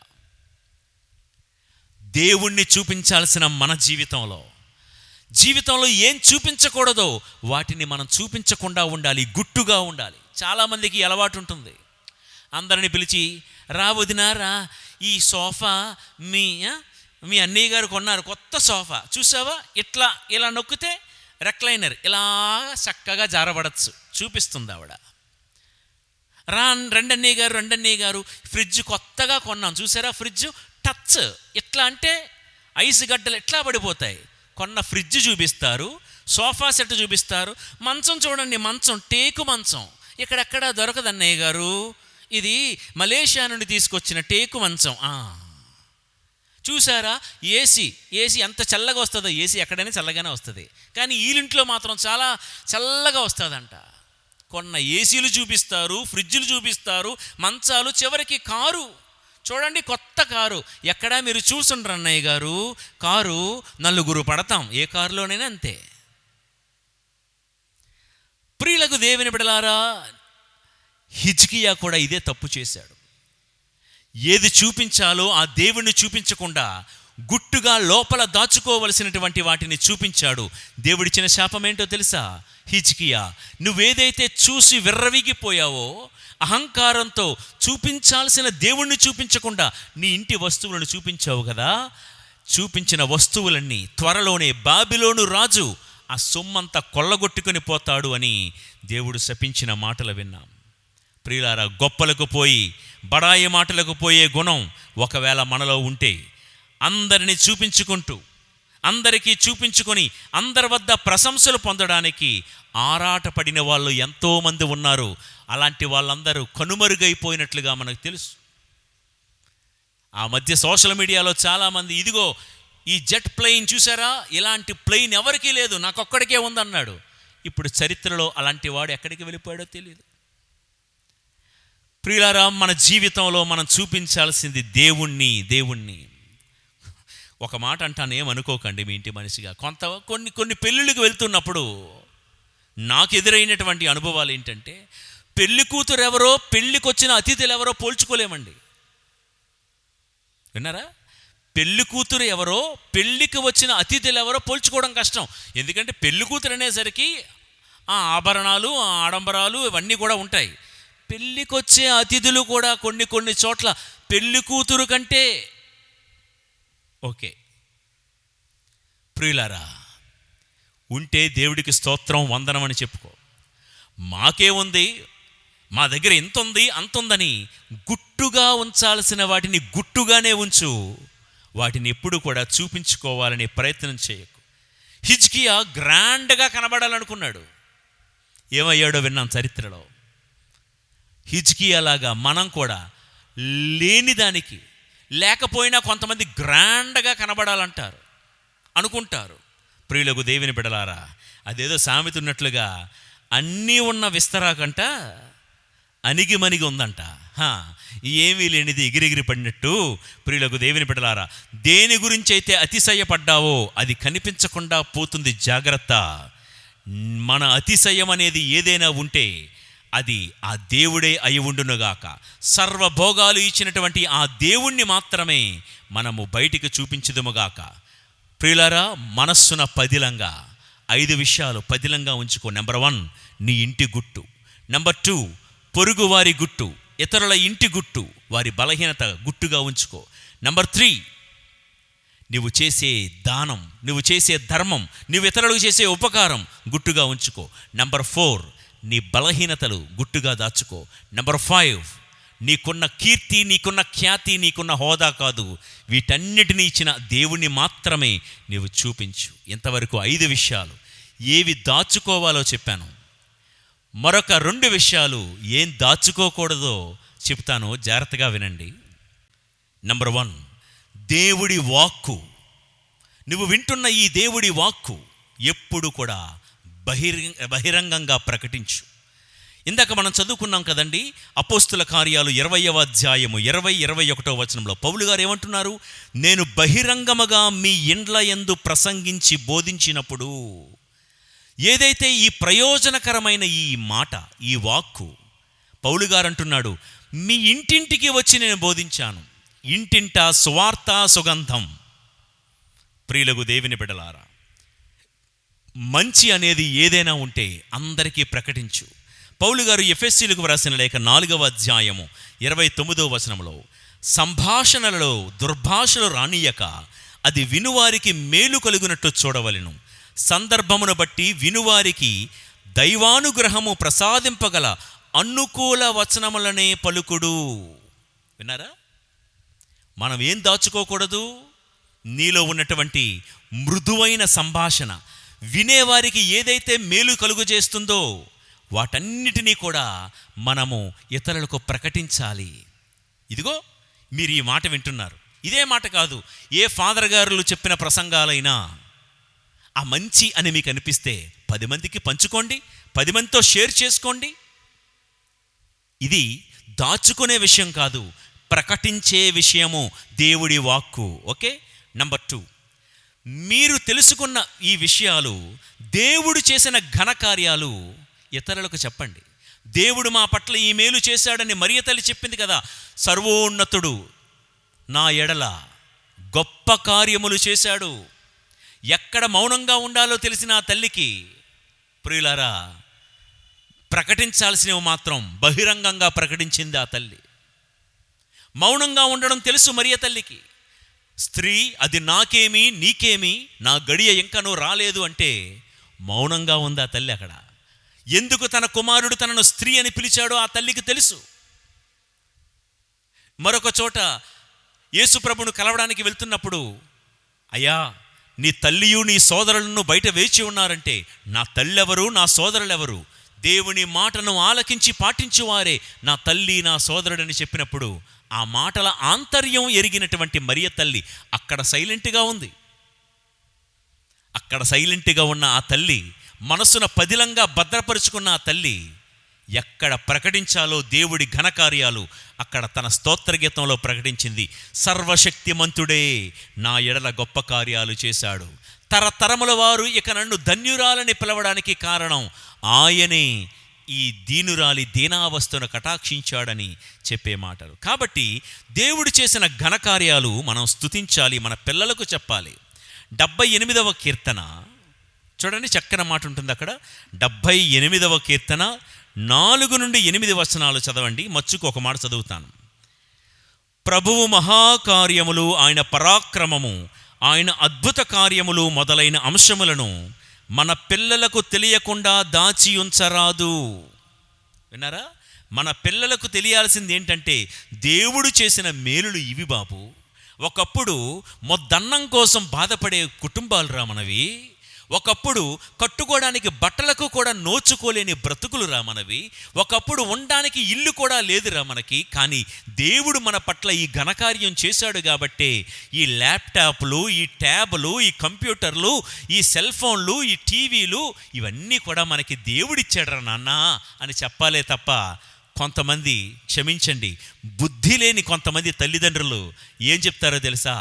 we are born with silver spoon, మనకేం ప్రాబ్లం లేదు, ఏం ఢోకా లేదు, ఇదంతా మనమే, తాత ముత్తాతల నాడు ఆస్తి అని కొంతమంది చెప్తా ఉంటారు. ఇంకొంతమంది బుద్ధి లేని తల్లిదండ్రులు ఏమంటారో తెలుసా? అమ్మా మీ అమ్మాయికి వంట గట్రా నేర్పించారా అంటే, మా అమ్మాయికి ఏం కర్మ అండి, మా అమ్మాయికి ఏం కర్మ, దాని పేరిట 2 కోట్లు ఫిక్స్డ్ డిపాజిట్ చేసి ఉన్నాం. కావాలంటే స్విగ్గీలు బుగ్గీలు ఎలాగో ఉన్నాయి, కావాలంటే వంటకు ఒక మనిషిని పెట్టుకుంటుంది, బట్టలు తొక్కడానికి మరో మనిషిని, మరి ఇల్లు వాకిలి తొడవడానికి మరో మనిషిని. ప్రియులారా, ప్రభువు చేసిన ఘనకార్యాలు నీ పిల్లలకు చెప్పాలని వ్రాయబడి ఉంటే ఇంకొంతమంది ఏం చేస్తారో తెలుసా? దేవాలయానికి వస్తారు. నిజంగా చెప్పండి, do you share the gospel message with others or do you share the gossips with others? Do you share the good news, the gospel message with others or the gossips around with others? గుడికి వచ్చిన తర్వాత, దేవాలయానికి వెళ్ళిన తర్వాత ఎన్నో మంచి కార్యాలు జరుగుతూ ఉంటాయి దేవాలయంలో. చక్కగా పాటలు పాడుతారు, చక్కగా ప్రార్థన చేస్తారు, చక్కగా సేవ చేసేవాళ్ళు, చక్కగా వాక్కు చెప్పేవాళ్ళు. ఇవన్నీ చెప్పడం మానేసి కొంతమంది పిల్లల ముందు కూడా ఆ ఫాదర్ల గురించి, ఆ సిస్టర్ల గురించి, ఆ ఉపదేశకుడి గురించి, ఆ సాక్రిస్టియన్ గురించి, ఆ కోయర్ గ్రూప్ గురించి బ్యాడ్గా పిల్లల ముందు మాట్లాడుతున్నారు. What do you share? ఈ సోషల్ మాధ్యమాల్లో ఉన్నారు కదా, ఇన్ని రీల్స్ చూస్తూ ఉంటారు చాలామంది. ఆ రీల్స్ ఈ రీల్స్ కొంతమందిని చూస్తూ ఉంటాం. అవన్నీ పనికి మాలిన jokes, double meaning jokes share చేసుకుంటారు. దేవుడి వాక్కును ఎప్పుడైనా షేర్ చేసుకున్నారా? ఉన్నారు కొంతమంది మంచివాళ్ళు. మీ అందరికి తెలిసిన ఒక స్టోరీ. ఒక సంఘంలో 4 సంఘ పెద్దలందరూ కూర్చొని మాట్లాడుకుంటున్నారంట. మనం దేవాలయానికి సేవ చేస్తున్నాం కదా, నిజమే. మన బలహీనతలు మనకు తెలుసు కదా, మనం నలుగురం కూడా బెస్ట్ ఫ్రెండ్స్ కదా, మనలో ఏ దాపరికాలు ఉండకూడదు. మన బలహీనతలు ఏవైతే ఉన్నాయో ఒకరికొకరు చెప్పేసుకుందామని 4 కూర్చున్నారంట. మొదటి సంఘ పెద్ద అంటాడంట, నేను సంఘంలో సేవ చేస్తూ సంఘంలో పెద్ద మనిషిని కాబట్టి ఏదో కద్దర బట్టలు వేసుకొని ఏదో డీసెంట్గా కనబడతాను, కానీ నేను పచ్చి తాగుబోతుని. సాయంత్రం 6-7 అయ్యేసరికి ఫుల్ బాటిల్ నేను కొడతా, అంత తాగుబోతుని. కానీ సంఘంలో సంఘ పెద్దగా కాబట్టి ఏదో సంఘ పెద్దగా బిల్డప్ ఇస్తున్నాను. త్రాగుబోతుతనం నా బలహీనత అని చెప్పేసుకున్నాడంట. రెండోవాడు, బాబు నువ్వు తాగుబోతువేమో, నేను పచ్చి దొంగనే. ఫాదర్ గారు చందా డబ్బులయ్యి లెక్క పెట్టడం నాకే చెప్తారు కదా, నేనేం చేస్తానో తెలుసా? ఇదిగో లెక్క ఎంత, ఏది 14,262 రూపాయలు. ఎంత నిక్కచ్చిగా చెప్తానో, కానీ వాస్తవానికి వచ్చింది ఎంతో తెలుసా? 14,000 కాదు, 24,000. నేను సగం నొక్కేస్తా, కానీ బయటికి మాత్రం నేను చాలా సంఘ పెద్దలాగా నేను బ్రతుకుతూ ఉన్నా. నాలో ఉన్న బలహీనత దొంగతనం అని రెండో పెద్ద చెప్పాడంట. ఇక మూడో పెద్ద వచ్చి, నువ్వు తాగుబోతుడివి, నువ్వు దొంగతనం, అది మీ వరకే అయిపోతుంది. నాకున్న బలహీనత ఏంటంటే ఈ ఊరిలో ఒక ఇల్లు, పక్క ఊరిలో ఇంకో ఇల్లు. నేను చెప్పేది అర్థమవుతుందా? ఇల్లు అంటే అపార్ట్మెంట్లు అనుకున్నారు కాదు, ఎక్కడో చిన్నిల్లు, అక్కడో పెద్దిల్లు. నాకు వ్యభిచారపు గుణం ఉంది, నేను అక్రమ సంబంధాలతో బ్రతుకుతున్నాను, ఇది నా బలహీనత అన్నాడు. 3 అయిపోయారు, ఇంకా 4వ వాడు చెప్పాలి కదా. వాడు లేచి పరిగెడుతున్నాడంట. ఒరే, మన 3 బలహీనతలు చెప్పేసాం, ఈ 4వ వాడు పరిగెట్టి వెళ్ళిపోతున్నాడు. వీళ్ళు 3 వాడు వెనకదలు పరిగెడుతూ, ఆపురా ఆపు, ఆగు, నువ్వు నీ బలహీనత ఏంటో చెప్పాలి కదా, చెప్పు అంటే, అందుకే వెళ్తున్నాను. వెళ్ళడం ఏంట్రా, చెప్పరా. ఒరే, నాకున్న బలహీనత ఏంటో తెలుసా? ఎవడై బలహీనత అయినా నా చెవులో పడితే ఊరంతా చాటింపేస్తేనే కానీ నేను నిద్రపోనన్నాడంట. చాలాసార్లు విన్నాం ఇది. మళ్ళీ ఎందుకు చెప్తున్నానంటే, మనస్సున పదిలంగా మనం ప్రచారం చేయాల్సింది ఇలాంటి పనికి మాలిన కబుర్లు కాదు ప్రియులారా, ఇతరుల బలహీనతల గురించి కాదు ప్రియులారా. దేవుడి వాక్కును ప్రకటించాలి, మంచి అనేదాన్ని ప్రకటించాలి, దేవుడు చేసిన ఘనకార్యాలను ప్రకటించాలి. అన్నిటికీ మించి సామెతల గ్రంథం 28:13లో పాపాన్ని దాచుకోకు, ఖండింపబడతావు, పాపాన్ని ఒప్పుకో, దేవుడు దయను పొందుతావని రాయబడి ఉంది. కాబట్టి కన్ఫెషన్, పాప సంకీర్తనం అనే దేవద్రవ్యానుమానము, దేవుని ఎదుటకు వచ్చి ఆదాం వలె పాపాన్ని కప్పుకోకు, కయీను వలె అతిక్రమాన్ని కప్పుకోకు, దావీదు వలె నీ పాపాన్ని ఒప్పుకో. ఇది మనం దాచుకోకూడని విషయాలు. ప్రియులకు దేవుని బిడ్డలారా, దాచుకోవలసిన విషయాలు మనం విన్నాం. మనస్సున పదిలంగా ఈ సందేశాన్ని మీ గుండెల్లో పదిలంగా ఉంచుకోండి. ఈ సందేశాన్ని 10 మందికి ప్రకటించండి.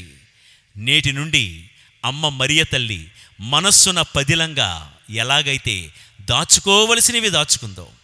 ప్రియులారా, మళ్ళా నేను చెప్తున్నాను, చుట్టూతా ఎన్నో జరుగుతూ ఉంటాయి, ఎన్నో వినిపిస్తూ ఉంటాయి, ఎన్నో కనిపిస్తూ ఉంటాయి. మనకు తెలియాలి ఏది దాచుకోవాలో. దాచుకోవలసినవి దాచుకోవాలి, విప్పాల్సిన చోట విప్పాల్సినవి విప్పాలి, చెప్పాల్సిన చోట చెప్పాలి, చెప్పవలసిన వాళ్ళతో మాత్రమే చెప్పాలి. ఇతరులకు అవి ప్రయోజనకరము అని అనిపిస్తేనే చెప్పాలి. హానికరమైనవి, నిష్ప్రయోజనమై ఏవి కూడా మనము బయటకు ప్రకటించకుండా మనస్సులోనే పదిలంగా దాచుకునే కృప గనక దేవుడు మనకిస్తే ఏ కుటుంబములో మనస్పర్ధలకు తావుండదు, ఏ సంఘములో విభజనలు అవాంతరాలు రావు. అలాంటి దైవాశీర్వాదం మనందరికీ దయచేయమని తల్లి మరియమాత ప్రార్థనా సహాయము కోరి దేవదేవుని వేడుకుందాము. ఆమెన్. దేవవర ప్రసాదము చేత నిండిన మరియమ్మ వందనము. ప్రభువు మీతో ఉన్నారు, స్త్రీలలో ఆశీర్వదింపబడిన వారు మీరే, మీ గర్భఫలమున జేసు ఆశీర్వదింపబడిన వారుగునే. పరిశుద్ధ మరియమ్మ సర్వేశ్వరుని మాత, పాపాత్మయునుడు మా కొరకు ఇప్పుడును మా మరణ సమయమందును ప్రార్థించండి. ఆమెన్. కోడూరు మాత నవదిన ప్రార్థనలు. పితా, పుత్ర, పవిత్రాత్మ నామమున ఆమేన్. ఓ మరియమ్మ, పరిపూర్ణ సౌందర్యవతి అయిన కోడూరు మాత, నన్ను దేవునికి ప్రియమనట్లు చేయము. జన్మ పాపము లేని కోడూరు మాత, నన్ను పాపము నుండి కాపాడండి. మోక్షము యొక్క మహిమయైన కోడూరు మాత, నన్ను పరలోక చేర సహాయం చేయండి. కష్టపడు వారికి సంతోషము వసగే కోడూరు మాత, మాకు ఆనందమును సమాధానమును దయచేయండి. పాపాత్ములకు శరణ వసగే కోడూరు మాత, నన్ను దేవ కోపాగ్ని నుండి కాపాడండి. వివేకము గల కన్యక దయగల మాత ఓ కోడూరు మాత, మా కొరకు మీ దివ్య కుమారుని ప్రార్థించండి. మా దేవుడైన యేసుక్రీస్తునకును మాకును తల్లి అయిన ఓ పరిశుద్ధ కన్యమరియా, మమ్మందరినీ మీ కుమారుడైన యేసుక్రీస్తు దగ్గరకు ఆకర్షించుమనియు ఆయన మార్గములో నడిపించుమనియు మేము నిత్య రక్షణ పొందుటకు సహాయము చెయ్యుమనియు దీనతతో చేయుచున్న మా ఈ ప్రార్థనను దయతో ఆలకించండి. దేవవర ప్రసాదము చేత నిండిన మరియమ్మ వందనము. ప్రభువు మీతో ఉన్నారు. స్త్రీలలో ఆశీర్వదింపబడిన వారు మీరే. మీ గర్భఫలమున జేసు ఆశీర్వదింపబడిన వారుని. పరిశుద్ధ మరియమ్మ సర్వేశ్వరుని మాత, పాపాత్మయునుడు మా కొరకు ఇప్పుడును మా మరణ సమయమందును ప్రార్థించండి. ఆమేన్. లోకము యొక్క సహరక్షకురాలైన ఓ పరిశుద్ధ కన్య మరియమ్మ, మేము పాప జీవితం విడిచిపెట్టుటకును యేసుక్రీస్తునకు ప్రియ శిష్యులుగా మీకు తగిన బిడ్డలుగా జీవించుటకును మాకు కావలసిన సహాయము దయచేయవలయునని, మా అనుదిన అవసరాలలో మా కొరకు మీ తిరుకుమారుని ఎల్లప్పుడూ ప్రార్థించుమని దీనతతో చేయుచున్న మా ఈ ప్రార్థనను దయతో ఆలకించండి. దేవవర ప్రసాదము చేత నిండిన మరియమ్మ వందనము. ప్రభువు మీతో ఉన్నారు. స్త్రీలలో ఆశీర్వదింపబడిన వారు మీరే. మీ గర్భఫలమున జేసు ఆశీర్వదింపబడిన వారుని. పరిశుద్ధ మరియమ్మ సర్వేశ్వరుని మాత, పాపాత్మయునుడు మా కొరకు ఇప్పుడును మా మరణ సమయమందును ప్రార్థించండి. ఆమేన్.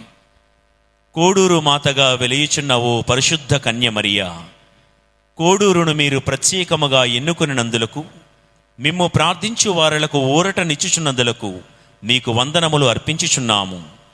ఓ మా కోడూరు మాత, మా మదిలో ఉన్న ఆశలను ఆశయాలను దీవించి మా జీవితములో దైవానుగ్రహములను పొంద మీ దివ్యకుమారుని మాకై ప్రార్థించుమని మిమ్ము దీనతతో వేడుకొనుచున్నాము. ఒక క్షణం మౌనముగా మన వ్యక్తిగత కుటుంబ అవసరాల నిమిత్తము కోడూరు మాత ప్రార్థనా సహాయములో దేవాది దేవుని వేడుకుందాం.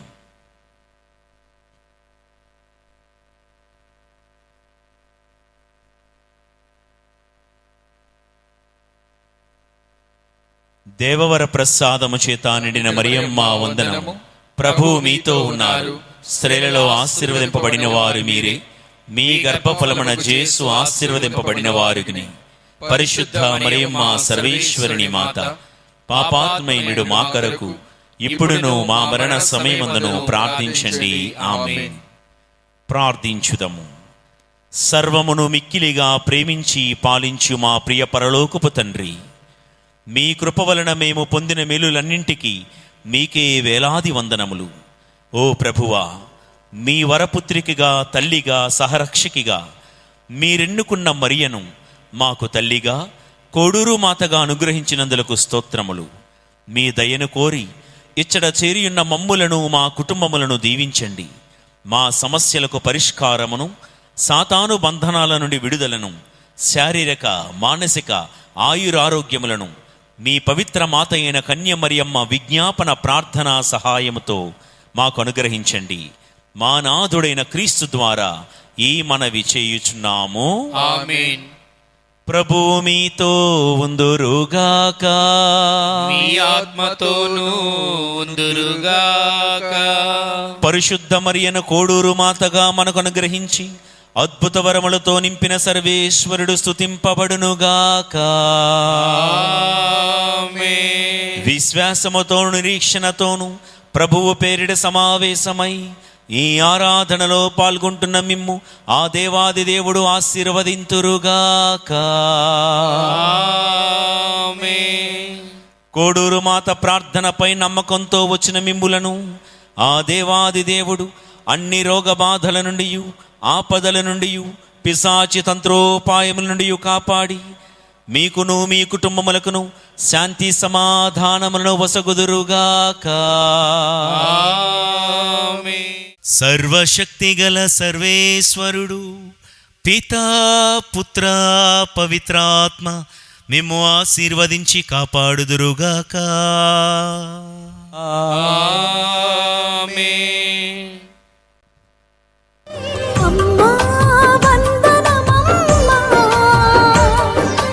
అమ్మా వందనమమ్మా, అమ్మా కోడూరు మాత. ఎలా ఎలా మరువగలను తల్లి నీ మాతృ ప్రేమను, ఎలా ఎలా మరువగలను తల్లి నీ జపము